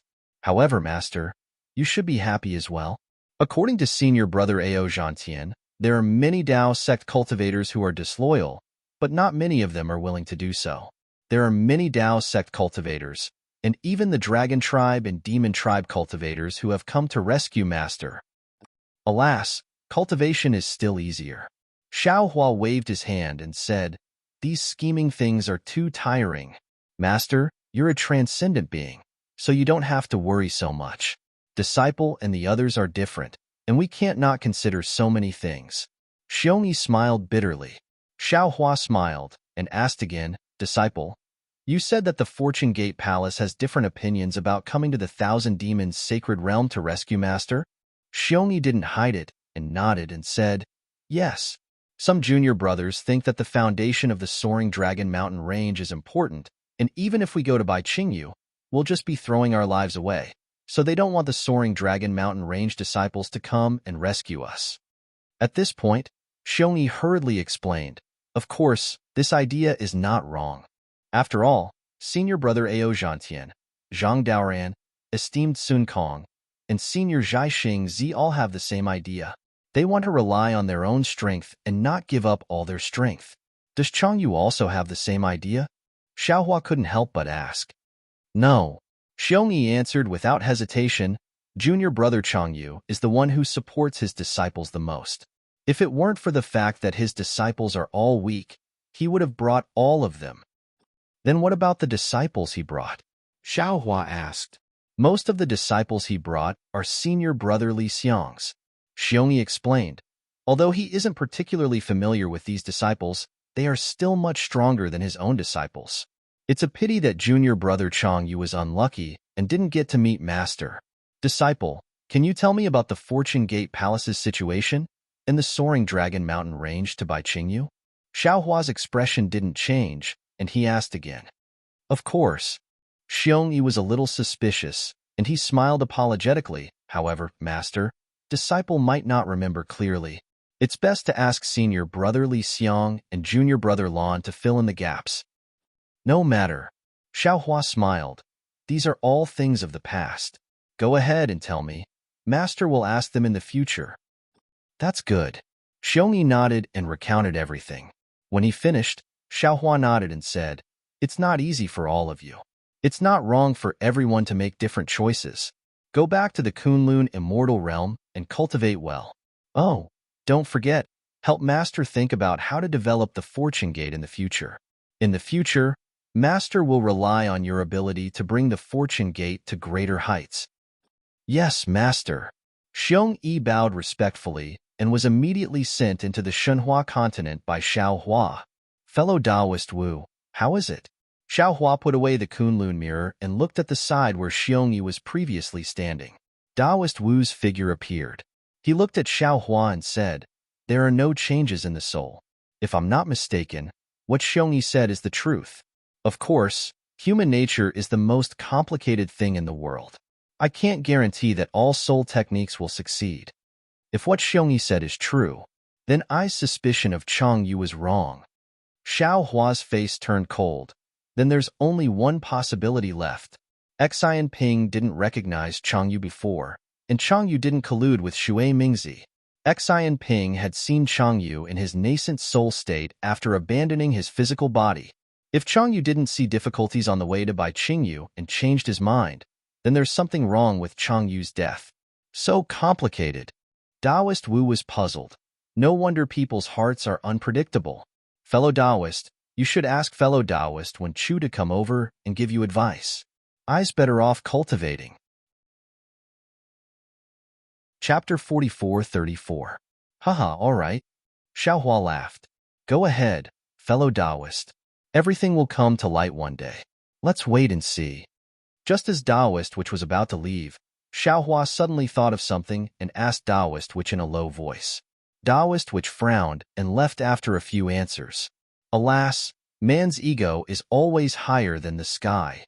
Xiaohua sighed as he watched Taoist which disappear. If not for this ego, how could there be cultivators among the human race? If not for this ego, how could there be immortals in this world? But it's also because of this ego that there are too many disturbances, too much chaos, and too much suffering in this world. After saying that, Xiaohua fell silent for a moment and took out the Kunlun mirror. As the light beam flashed, Ao Sheng was pulled out from the Shenhua continent.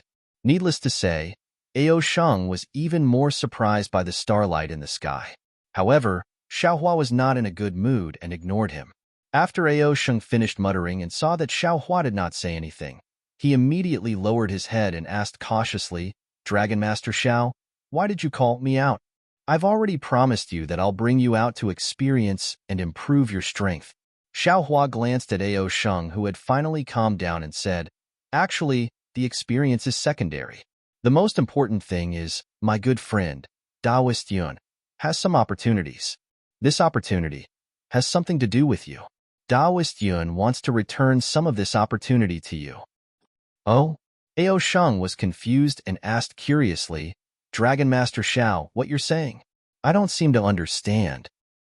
Haha, it doesn't matter if you understand now. A rare smile appeared on Xiaohua's face. You all took the risk to come to the Thousand Demons' sacred realm to rescue me. I must repay this kindness. As for what Taoist Yun gave you, you may not know now, and you may not know in the future. But when you do know, just think about what I said today. Yes, Dragon Master Xiao. Aosheng nodded and said respectfully, I understand. Dragon Master Zhao's kindness to me, and even to the dragon race, will be engraved in my heart. Xiaohua nodded and activated the Kunlun mirror in his hand. Under the light, Daoist Yun flew out of the space. After hearing Xiaohua's voice transmission, Daoist Yun shook his head and said, Daoist, isn't Aosheng going to the Star Moon Palace with us? If he were to enter the Kunlun immortal realm to cultivate now, he would probably fall into a deep sleep first. Then, he would miss out on the opportunity to enter the Star Moon Palace. Yuan's Daoist Yun, he said, patted his forehead. I've been too hasty. I've forgotten about the Star Moon Palace. Aosheng looked at Xiaohua and did not dare to say anything. Star Moon Palace was a matter of great importance. How could Xiaohua forget about it? Daoist, Daoist Yun, Daoist, Daoist, Daoist B. Daoist to Dao, Daoist to him to break. Daoist, Daoist, Daoist, Daoist forget. You, Daoist ist. Daoist, Daoist you. I'll always be the old hen who protects her children. Xiaohua said self-deprecatingly, even if I become an immortal, I'm afraid these disciples will still be in my heart, let alone a Mahayana. This is a blessing for us disciples. Aosheng finally understood something and said respectfully, this disciple will be like Xiao Longsher and continue this love. Haha, good. Xiaohua laughed and clapped his hands. To be able to hear the word love from the mouth of a dragon, I've reaped the rewards of my efforts. If that's the case, we'll talk about this later. Daoist, please go back. Daoist Yun suggested again. It will take some time to reach the Star Moon Palace. Why don't I teach Aosheng some secret techniques of the dragon race? It can also lay a foundation for his future cultivation. I'll leave this to you, Daoist. Xiaohua said with a smile. Actually, Dragon Master. Should be yours. Well said. Daoist Yun nodded. Daoist, please open a mystic realm in Kunlun Immortal Realm so that Aosheng can cultivate in it. Xiaohua understood what Daoist Yun meant. He shook the Kunlun mirror and sent Daoist Yun and Aosheng to a void above Shenhua continent, where the two dragons could do whatever they wanted. As Daoist sorcerer had yet to return, Xiaohua simply brought Blackie and Goldie out of the void and talked to them while waiting. Although Goldie had already told Xiaohua about his experience in the past 200 years, it was still too simple. Now that there was no one else around, Goldie's chatterbox was opened again, jumping up and down on Xiaohua's body while talking. Blackie stood obediently on one of Xiaohua's shoulders, occasionally interrupting and correcting him, but most of the time, he just listened. Looking at the two cute little things with their own distinct characteristics, Xiaohua's heart was overflowing with fatherly love. He used his hand to touch the two little things' warm fur. Feeling the attachment of the two little things, he was deeply moved again. Others might not know how powerful Deity and the heaven-devouring beast were, but he knew them very well. Even though they were severely injured, they were still not something that a human Mahayana realm cultivator could handle. It was hard to imagine that these two powerful demon beasts looked like this when they were young. However, Xiaohua also understood that although Blackie and Goldie had the bloodlines of Deity and the heaven-devouring beast, they still had a long way to go before they could cultivate to the same level as them. The blood crystals Xiaohua obtained from the heaven-devouring beast and Deity were the starting point of this path. 4 hours later, Daoist sorcerer finally returned. Xiaohua's heart skipped a beat when he saw Daoist sorcerer's slightly gloomy face. How was it? What did I get? Is I right? I can't tell if fellow Daoist's guess is correct or not. Daoist Wu replied indifferently. There's a restriction in the souls of Daoist Qing Su, Daoist Fantion, and the other Daoist cultivators. Although I can break it, I'm afraid of alerting them and messing up fellow Daoists' arrangements, so I can't know the true intentions of the primordial chaos ancestor. I can't tell if these subordinates of the Grand Mist ancestor are sincere in helping the fortune gate or if they have ulterior motives. It's fine. Xiaohua's heart relaxed and he waved his hand. The truth will come out one day. If the Grand Mist ancestor doesn't have any ulterior motives and is sincere in helping the fortune gate, I will repay him generously. If he has ulterior motives, would I be afraid of him? Daoist sorcerer nodded and said, Although I didn't find anything in the souls of Venerable Fantion and the others, I found the magic treasure that fellow Taoist gave to Changyu in Taoist Master Ching Su's spatial pouch. Oh? Xiaohua raised his eyebrows and a cold smile appeared on his face. This is interesting. Could it be that Taoist Master Ching Su has something to do with Changyu's death? Xiaohua raised his head and looked at the sky, muttering to himself, but this magic treasure alone doesn't prove anything. Perhaps Taoist Master Ching Su picked it up on the road, or perhaps Taoist Master Ching Su met with danger together with Changyu and Prince Lan. Changyu sacrificed his life to protect Prince Lan, and the magic treasure was lost after he self-destructed. Taoist Master Ching Su picked up the magic treasure and didn't return it to Prince Lan. What if there is another magic treasure? Taoist sorcerer raised his hand, and there was a ball of green light in his palm. Inside the ball of light, there was a faint soul that looked like a small person sleeping peacefully. Ah! Xiaohua was shocked. When he saw that the small person inside was Changyu, he was wild with joy. His mind rolled, and Changyu's soul that was about to disappear immediately fell into it. Xiaohua looked at it and didn't dare to be negligent. He released the netherworld origin power again and carefully sent this soul into the inside of the space. Just like Fairy Jing's soul, it was placed at the root of the netherworld fruit tree. After everything was done, Xiaohua heaved a sigh of relief. He looked at Taoist sorcerer in bewilderment and said, "Didn't Changyu self-destruct his nascent soul? Where did you get his soul? Even if there is a primordial spirit imprint in his magic treasure, that shouldn't be enough to preserve his 3 souls and 6 spirits, right?" Ha ha ha. Taoist sorcerer laughed and said, "Speaking of this, you should thank I properly. Tell me in detail, Taoist sorcerer." Xiaohua still didn't understand. Taoist sorcerer explained, "Do you still remember when you took Changyu as your disciple under Yaodai Mountain?" Of course. Xiaohua thought for a moment and still didn't understand. What's so strange about it? What does this have to do with you? That day, you discovered that Changyu's cultivation method was changed by a Confucian cultivator, right? Yes. Xiaohua nodded matter-of-factly. At that time, I changed the cultivation method and passed it to him. At this point, Xiaohua slapped his forehead and came to a realization. That's right, that cultivation method wasn't changed by I myself. It was changed by Taoist Thunderbolt. Yes, the cultivation method was changed by Taoist Thunderbolt, but the original cultivation method had a heavy impact on the Tao Foundation. If he didn't cultivate it again, it was impossible to reach the body integration realm. Taoist Thunderbolt thought for a long time and felt that changing the Tao sect's Dharma spells only treated the symptoms but not the root cause. Therefore, he asked I to change it, hoping that the soul spell could solve the root cause. I added some soul cultivation content in this cultivation method. Oh, this soul cultivation content is similar to the remnant copy of the primordial spirit that Taoist Thunderbolt obtained before. Changyu was probably very lucky. When he cultivated the cultivation method, he was proficient in this part of the soul spell. When he sacrificially refined the Dharma treasure, he used this part of the divine ability and placed a part of his primordial spirit in his natal Dharma treasure. Therefore, when Changyu self-destructed, he must have thought of hiding his primordial spirit in his natal Dharma treasure. Taoist sorcerer explained, of course, Changyu's half-baked method of placing his primordial spirit was not enough to preserve his primordial spirit. However, the Dharma treasure that Taoist Thunderbolt gave him was not ordinary. It was an original Dharma treasure in Taoist Thunderbolt space. There was another universe inside that could temporarily preserve his primordial spirit.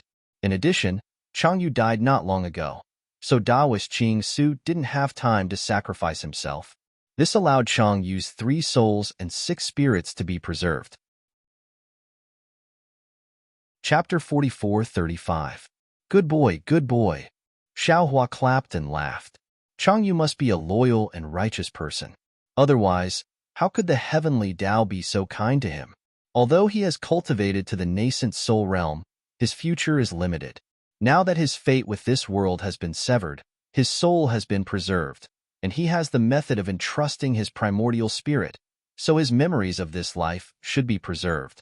From now on, he will be reborn in the Shenhua continent, similar to the Buddhist sect's reincarnation. From now on, his cultivation path will be smooth.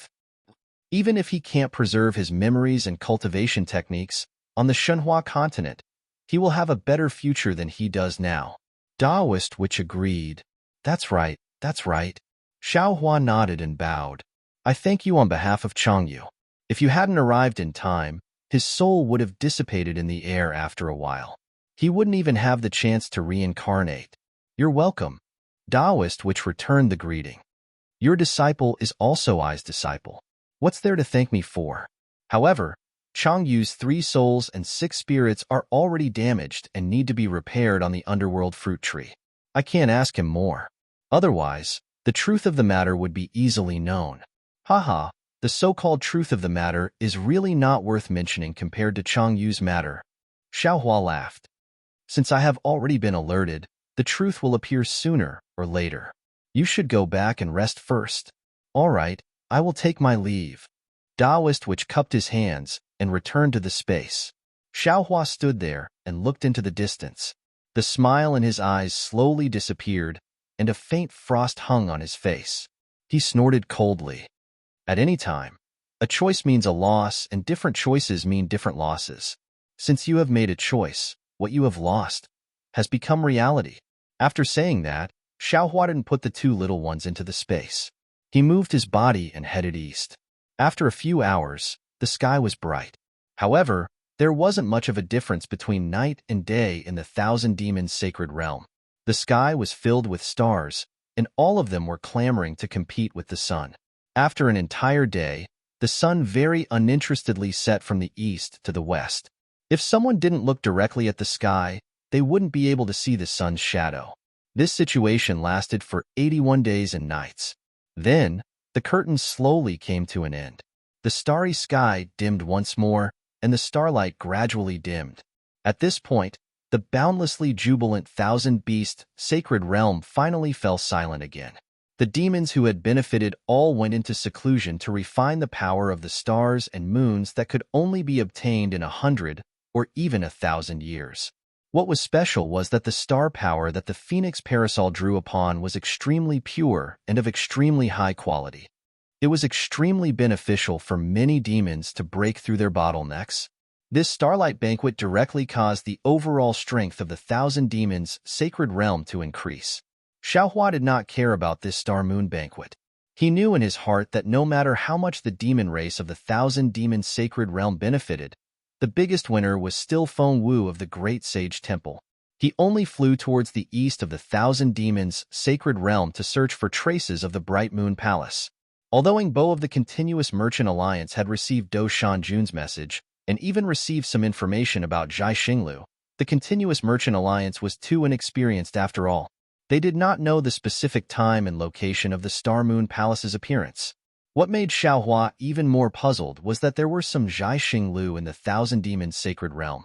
However, for some reason, these Zhai Xinglu had all disappeared in the past 100 years. The Continuous Merchant Alliance's ability was not enough to find the reason for the disappearance. However, Xiaohua did not particularly care. After all, other than the demon race, there were only humans who coveted the opportunities of the Star Moon Palace. As long as he went to the east of the Thousand Demons' sacred realm and saw a human, wouldn't he just need to ask around and find out? Xiaohua did not believe that with his status as a human Mahayana realm cultivator, he could not even find out this information. Moreover, Xiaohua believed that Zhai Xinglu would have some arrangements in the east of the Thousand Demons' sacred realm. Do Shanjun alone could give the Jade Eyes to Ingbo in advance. How could he not have predicted his arrival? Unfortunately, Xiaohua still underestimated the vastness of the Thousand Demons' sacred realm. He had been flying towards the east for dozens of days and saw the demon realms below him one after another. Some were continuous mountains, some were crisscrossing paths, some were deep ravines, and some were filled with lakes. He did not see anything special. He also encountered many demon races. There were great demons, demon kings, Sun Devourer, and Heaven Devourer. However, these demon races did not know about the Star Moon Palace, nor did they know where Zhai Xinglu was. On this day, they arrived at another place with water. This swamp was slightly different from what Xiaohua had seen previously. Not only was this swamp huge, but even though he did not release his divine thought, he could not see the edge of this swamp. Moreover, there were many rivers on the left side of the swamp. These rivers were like jade ribbons that wrapped around the swamp. Many water races lived in these rivers. Occasionally, there would be some water races that had gained sentience and would fight in groups. Looking at the many rivers, he saw that they all originated from a mountain range thousands of miles away from the swamp. This mountain range was also very tall. The mountain peaks that stretched for thousands of miles were covered in white snow. Many thin streams were formed from the mountain range and slowly flowed down. When they converged into a river, they flowed through the plains at the foot of the mountain and became a majestic river. These hundreds of thousands of rivers strangely surrounded the entire swamp, and the river water flowed into it continuously. There were many islands in the swamp. Some were several acres in size, while others were several miles in size. The islands were either rugged like rocks or lush like forests.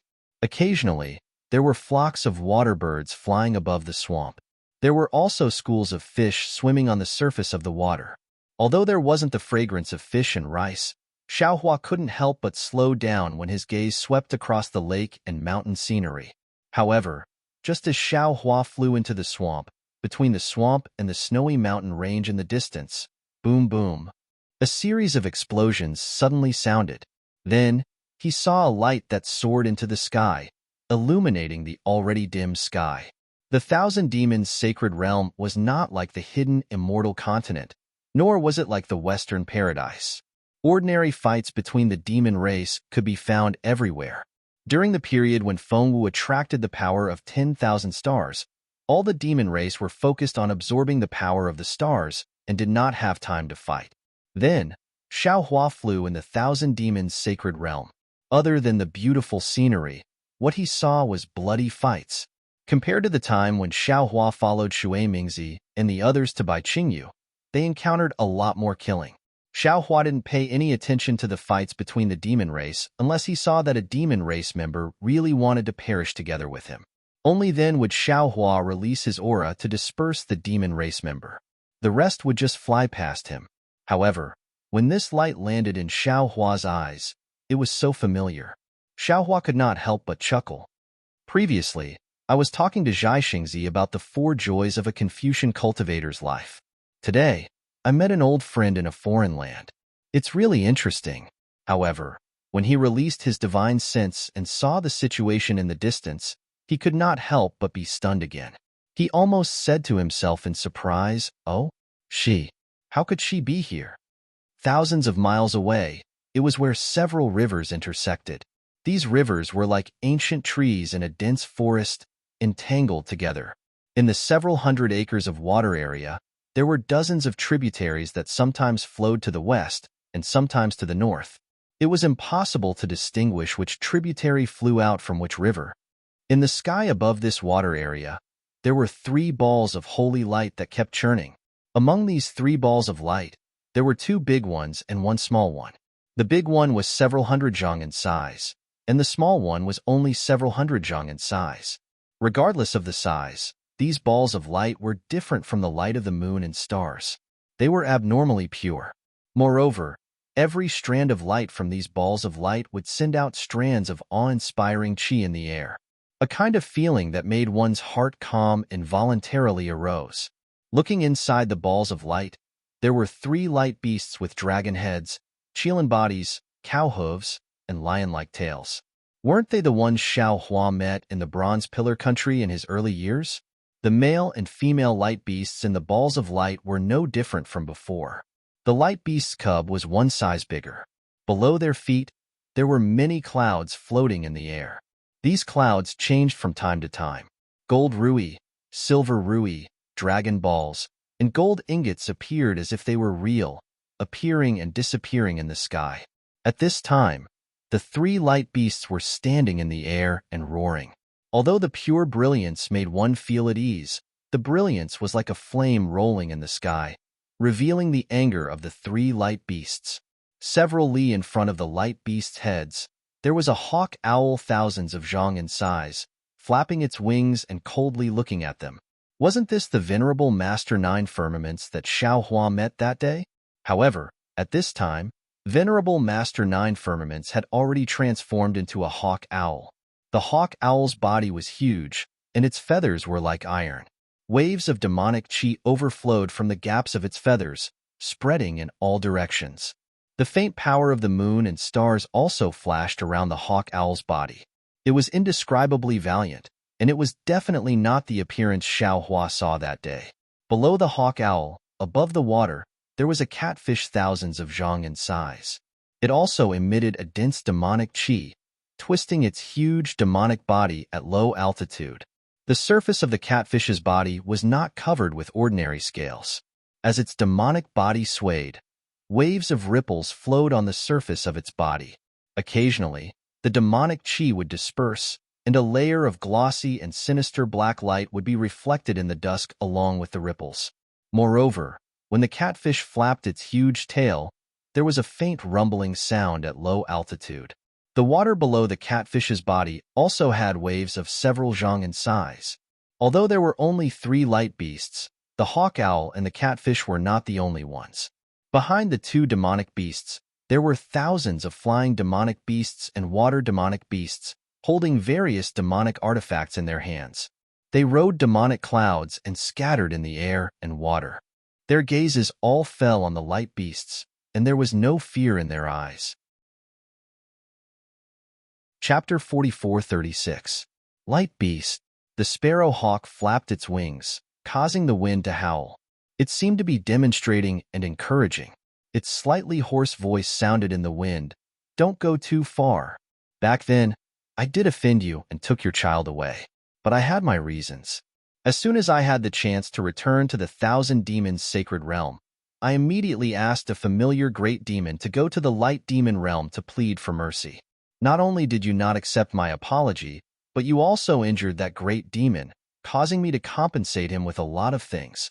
After that, I sent my subordinates to the light demon realm many times to offer things, just to get your forgiveness. But not only did you not accept the things, you even killed my subordinates. Did I think that I couldn't get your forgiveness even if I compromised? Now that you've chased me to the water wave demon realm, do you really want to kill all of us without leaving a trace of mercy? Ayo! The huge catfish also cried from below. Light beast, listen to me. We did offend you back then. But think about it. How many people in the Thousand Demons' sacred realm would be willing to offend you? Why did we have to find trouble with you? We were forced into a dead end, so we had no choice but to take the risk. Besides, your little brat was captured by us, and we served him carefully. We didn't abuse him, nor did we offer him to the Demon King. Think about it. If he wasn't in our hands, but in the hands of humans or other demon clans, would he still be alive? Roar. The light beast roared. Its appearance changed, and it said coldly, "Those who humiliate us light beasts must be killed." Humph. The other light beast cried out in the distance, "It's not wrong for you to want to get out of this predicament, but you can think of your own way. Why do you have to use our lives as a bargaining chip? And you knew that we were seriously injured, but you still set up an ambush to lure us into a trap. How can a few things and an apology make up for such sinister intentions?" Kill.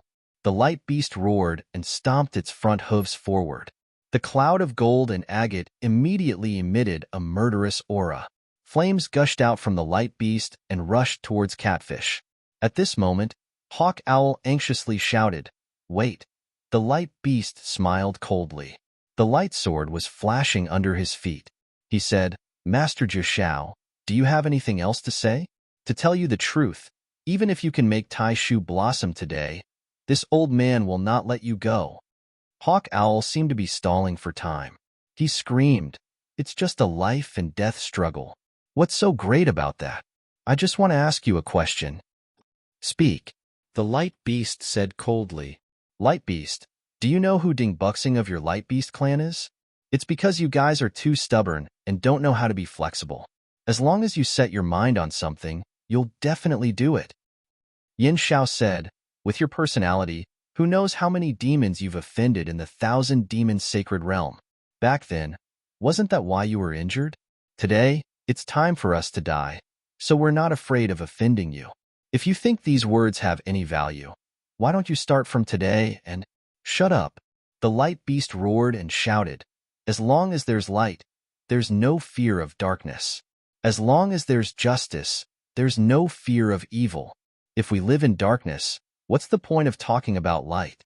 If this old man tolerates your ugliness, how can this old man be called the light beast? Although we light beasts don't have many clansmen, there's justice in heaven and earth. My light beast clan won't go extinct. That's because, no matter how dark the world is, light will always exist. After it finished speaking, the light beast let out a loud roar, and its entire body shone brightly. Circles of heart-shaped light emerged from the light beast's body and spread out in all directions. In just a short moment, the space within a few dozen miles was filled with a pure and holy energy. When the light landed on Yin Xiao and Catfish's bodies, it emitted a sizzling sound. The black flames and demonic chi around the two demons were mostly wiped out by this light. Not only that, the light penetrated the black flames and pierced into the two demons' bodies like needles. Catfish's shiny body actually produced clusters of light spots. Roar! The two demons seemed to be in pain. They twisted their bodies and roared loudly. The water under Catfish's body surged up to 100 feet high wave. Ha ha ha! The light beast laughed loudly. Did you see that? How can light coexist with darkness? While laughing, the light beast suddenly kicked out the bull leg that had been brewing for a long time. Woo! Amidst the whistling of the wind, the auspicious cloud mixed with the beam of light transformed into a huge shadow and fell towards Catfish. Wherever the cloud passed, layers of space would crack. Before the shadow could get close to Catfish, the surface of Catfish's body began to tremble violently. Circles of ripples began to spread out from the surface of Catfish's body. Damn it! Seeing that the light beast was so powerful after its injury was healed, and that just a casual stomp of its hoof was already so powerful, far beyond its expectation, Catfish couldn't help but curse inwardly. Its huge monster body swayed, and its tail, which was even bigger than a mountain, appeared in front of Catfish from a low altitude. Boom! The shadow of the light beast's hoof stomped on Catfish's tail, and in the midst of a huge explosion, the shadow of the light hoof was shattered. The auspicious clouds turned into countless ingots and scattered in the air, and the light of the light beast disappeared along with the ingots. It seemed that Catfish had the upper hand, but then he roared again. Because where the shadow of light disappeared, a huge mark of light was imprinted on Catfish's tail. This mark seemed to be engraved on his tail. Not only was it unusually clear, but it was also seeping into Catfish's body. The demon chi on Catfish's body sizzled and disappeared rapidly. A faint blood-red light also rose from the mark. Unfortunately, Hawk Owl had no time to care about Catfish. The moment the light beast stepped out of the shadow of the light hoof, he opened his mouth. Woo! A beam of light more than 10 feet in size shot out from his mouth and rushed towards Hawk Owl. This beam of light was even more ferocious than the light hoof. Wherever it went, the space would shatter.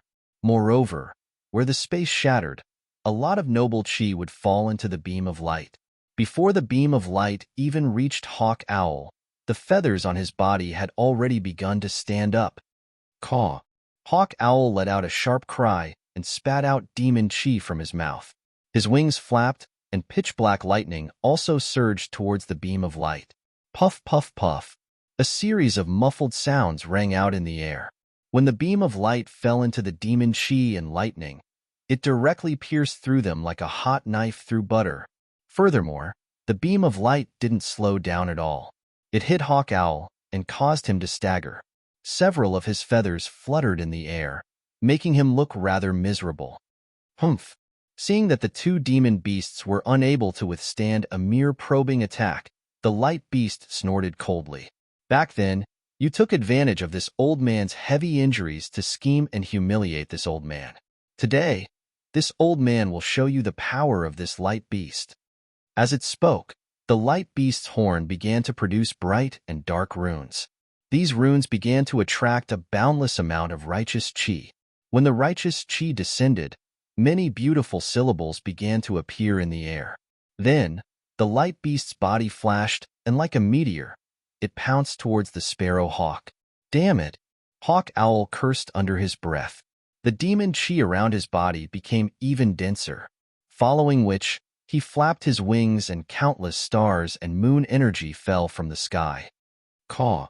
Hawk Owl let out another long cry, and a demon rune several feet in size appeared between his eyebrows.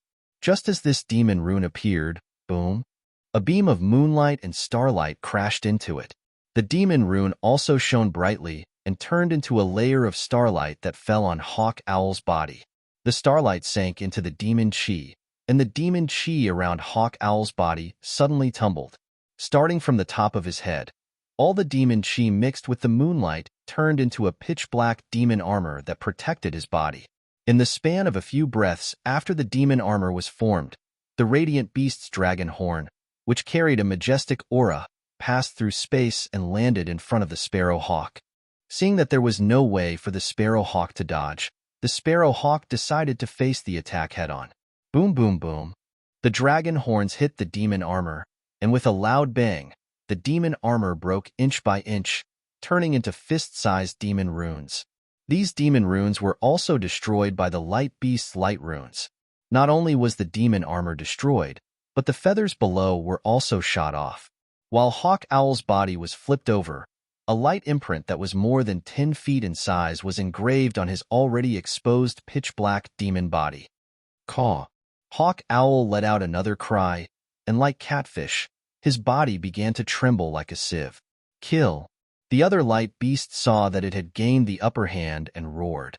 Its body flew behind Catfish and Hawk Owl. Seeing the light beast move, the light beast's cub hurriedly jumped onto the light beast's back.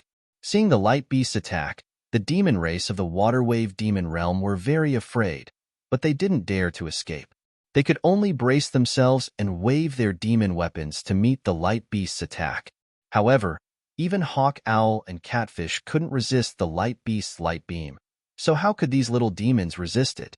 When the light beam fell, some of the demon race's demon weapons were destroyed, and some of the demon race were killed. Light beast, Hawk Owl shouted, do you really want to force us to fight to the death? Fight to the death? The light beast sneered. You really know how to dream. You don't have the strength to fight to the death. You only have the strength of the moon-picking realm. If it wasn't for the fact that I have a grudge against you, I definitely wouldn't be bothered to make a move on you. Buzz, buzz. As the light beast's voice fell, Hawk Owl and Catfish's bodies emitted a roaring sound at the same time.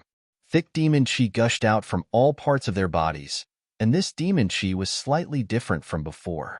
Not only was the color darker, there were even some faint traces of blood in it, and part of the demon chi could even be turned into liquid. Under the demon chi, the light imprint on the two demons' bodies was washed away.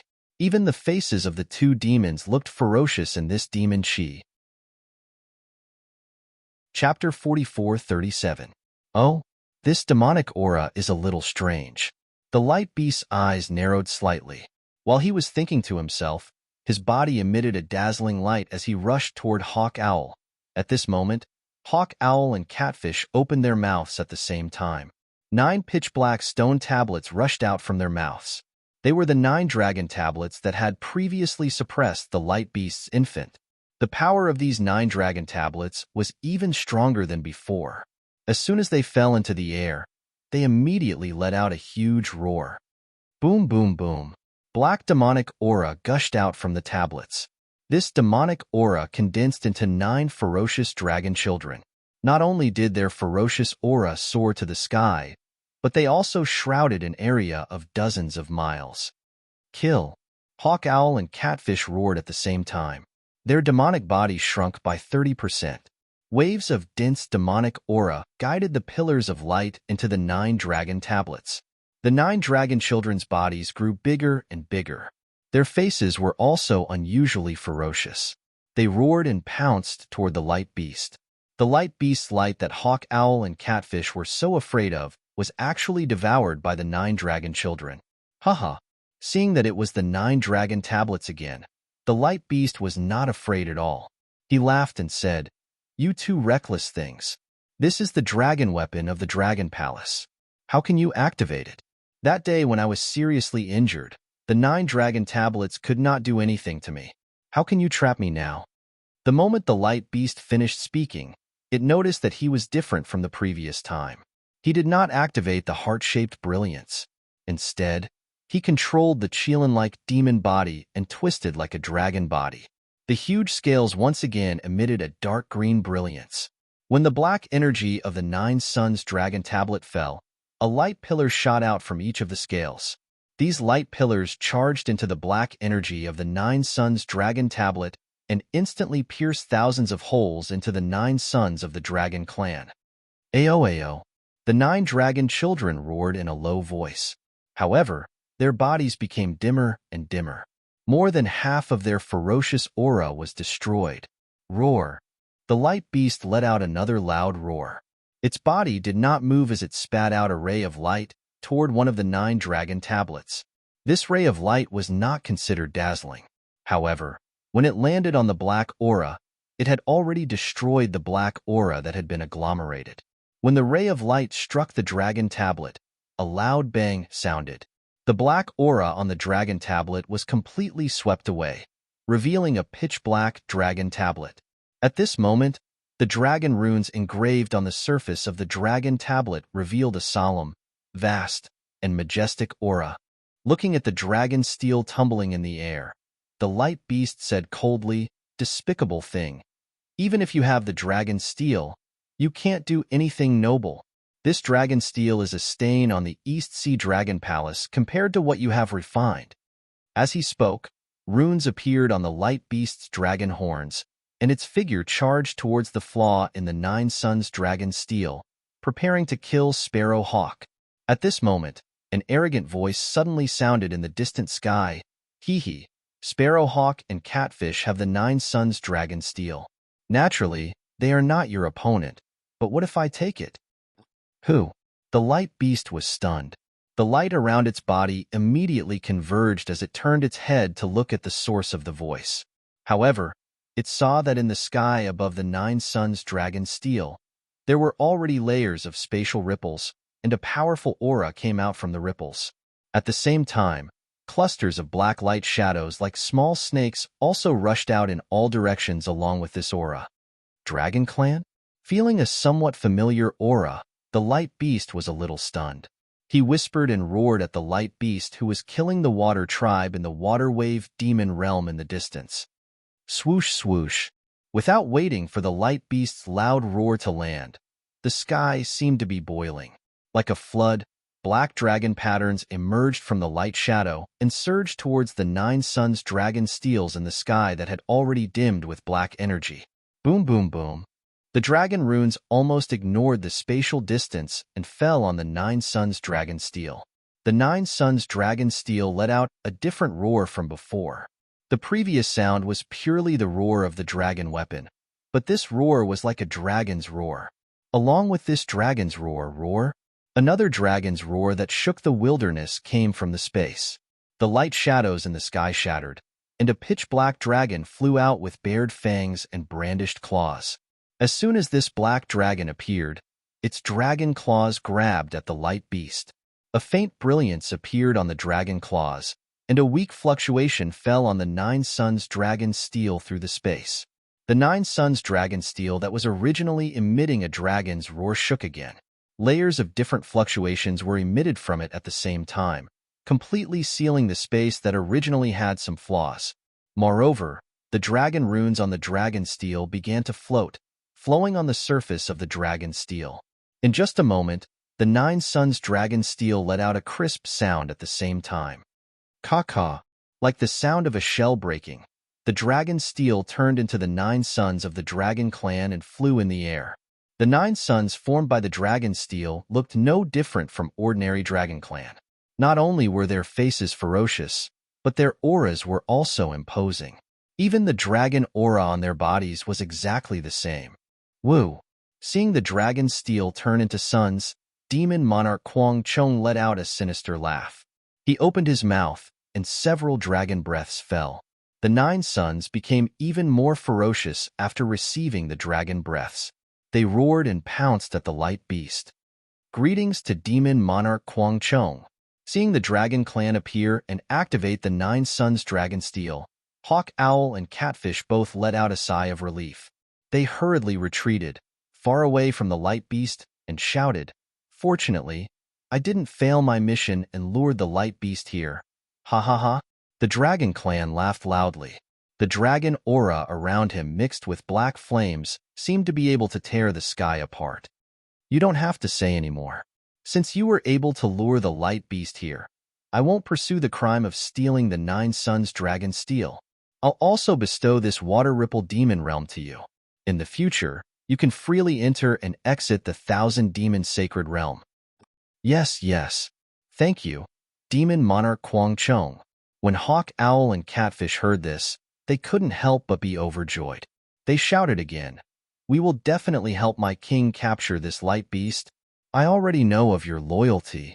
The dragon clan laughed loudly. "However, your strength is really not enough. It's better to retreat to the side." Yes. Although Hawk Owl and Catfish didn't understand why Demon Monarch Kwang Chong came alone, they didn't dare to ask anything. They activated their demon bodies to escape. "Where do you think you're going?" When Demon Monarch Kwang Chong appeared, the female light beast that was attacking the water clan had already sensed that something was amiss. She brought the young light beasts and was about to fly over to rendezvous with the male light beast. However, just as she was flying, Demon Monarch Kwang Chong had already activated the Nine Suns dragon steel to trap the light beast inside. How could the female light beast let Hawk Owl and Catfish escape in her rage? She abandoned the water clan and pounced towards Hawk Owl and Catfish. Clearly, she wanted to capture the two demons as bargaining chips. Kill. Hawk Owl and Catfish were naturally no match for the female light beast. If they went first, it was purely to alert Demon Monarch Kwang Chong. However, since the female light beast was attacking, they couldn't avoid it. The two demons roared angrily and activated their demon clouds to meet the female light beast from two different directions. It was also at this moment that several thin threads suddenly appeared in the space behind the female light beast. These thin threads were almost transparent, and they were not obvious in the somewhat dusky sky.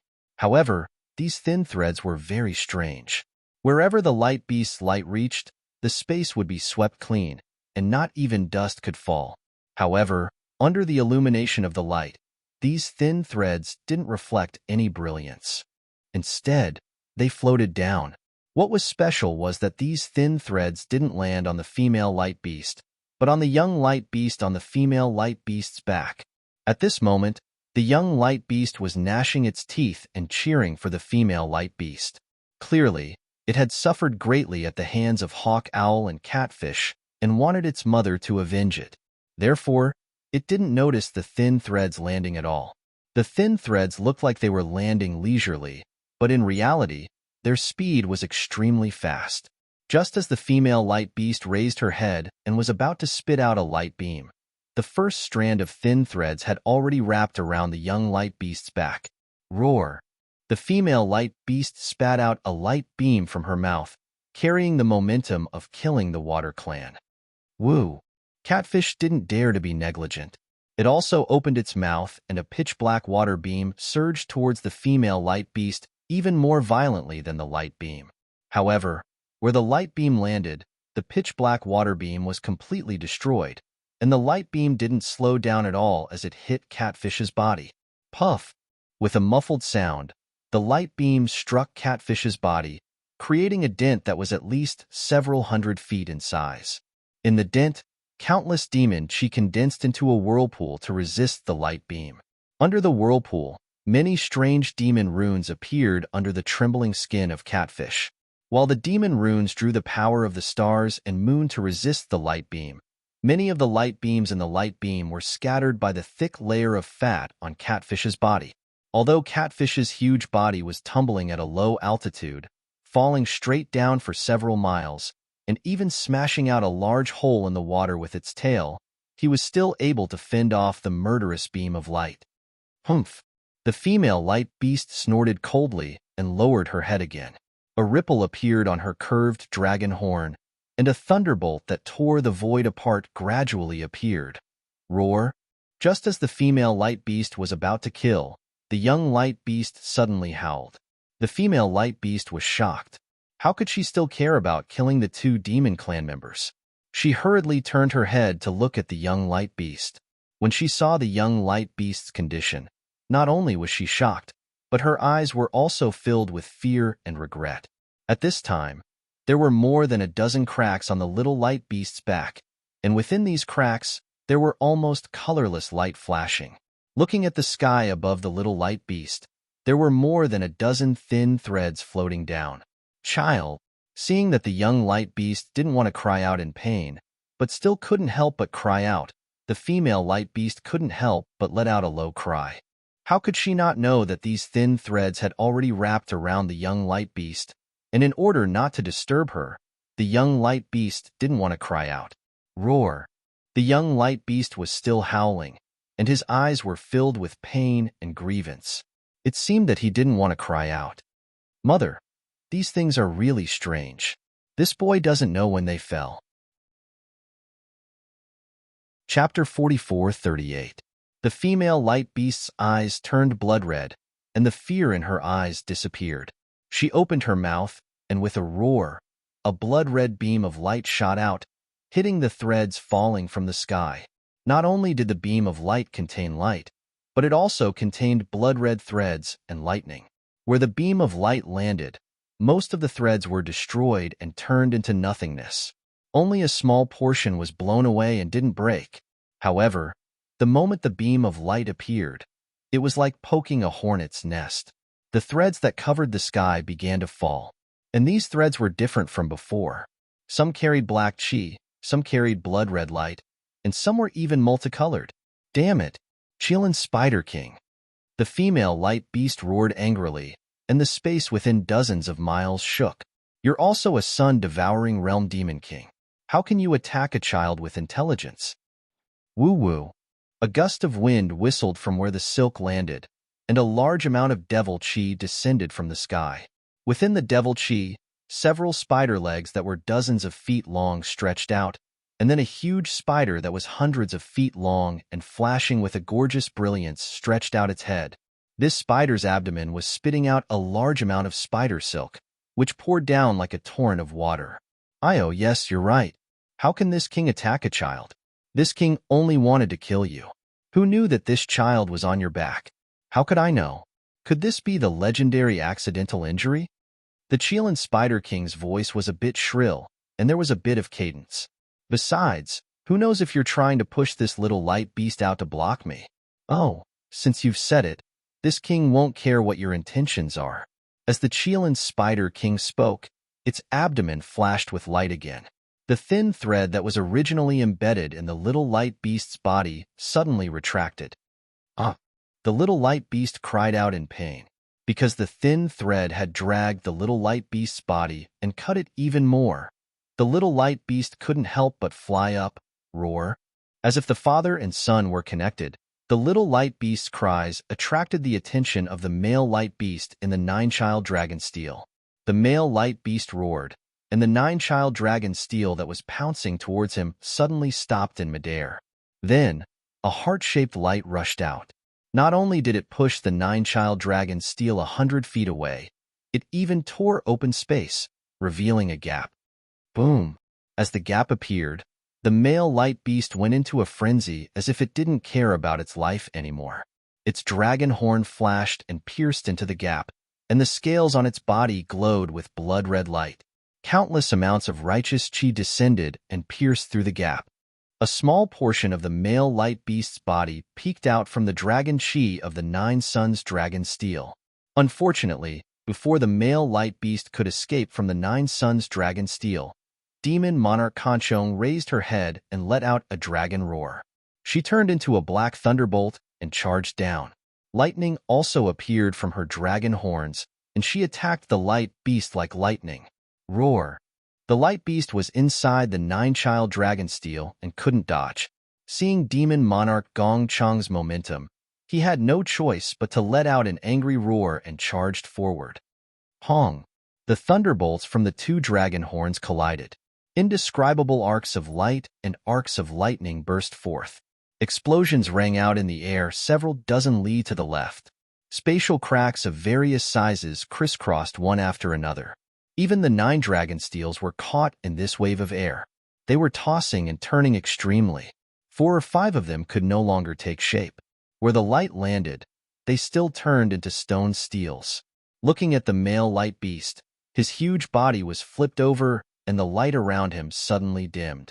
The dragon horn on his forehead was a bit crooked and strands of blood-colored light came from the root of the dragon horn. Opposite the light beast was demon monarch Harpchong.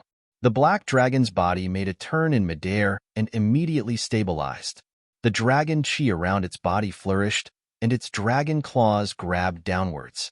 The 9 suns dragon steel once again let out a rumbling sound, enveloping the light beast.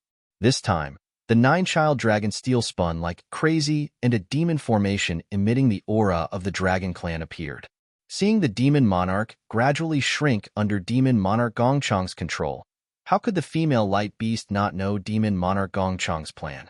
She looked at the 9-child dragon steel with some difficulty, and then looked at the small light beast trapped by the spider silk. In just a moment, she made a decision. She raised her head to the sky and let out a long neigh. Then, the scales all over her body began to emit wisps of fire. Those wisps of fire were also transparent like colored glass. She raised her leg again, and under her hooves, the clouds of thousands of golden pearls suddenly converged into her body. Vortexes were formed in the air, and the outline of a tunnel that was hundreds of feet wide was instantly revealed. This outline also had wisps of fire emitting from it. Haha! Before the female light beast stepped into the outline of the tunnel, the Qilin Spider King laughed loudly. Is this the legendary reenactment? Last time, you relied on this technique to escape from this king. After 200 years, will this king still let you succeed? Following the Qilin Spider King's laughter, the 8 spider legs on both sides of its huge spider body flashed and extended into the void. Immediately after, on the left side of the outline of the tunnel, the 8 spider legs revealed sharp spikes. It was precisely the wisps of fire that landed on the outline. Whoosh, whoosh, whoosh. A series of sounds rang out. The spikes that pierced the wisps of fire wildly surged with demonic aura. When the demonic aura crashed into the wisps of fire, there was a loud explosion. The entire outline of the space gradually collapsed, and the collapse of the space spread into the tunnel. Io. Not good. This king actually fell into your trap. The Qilin Spider King, who was originally confident of victory, suddenly let out a low roar and flew up into the sky. Unfortunately, before he could fly up, the space below him suddenly tore apart.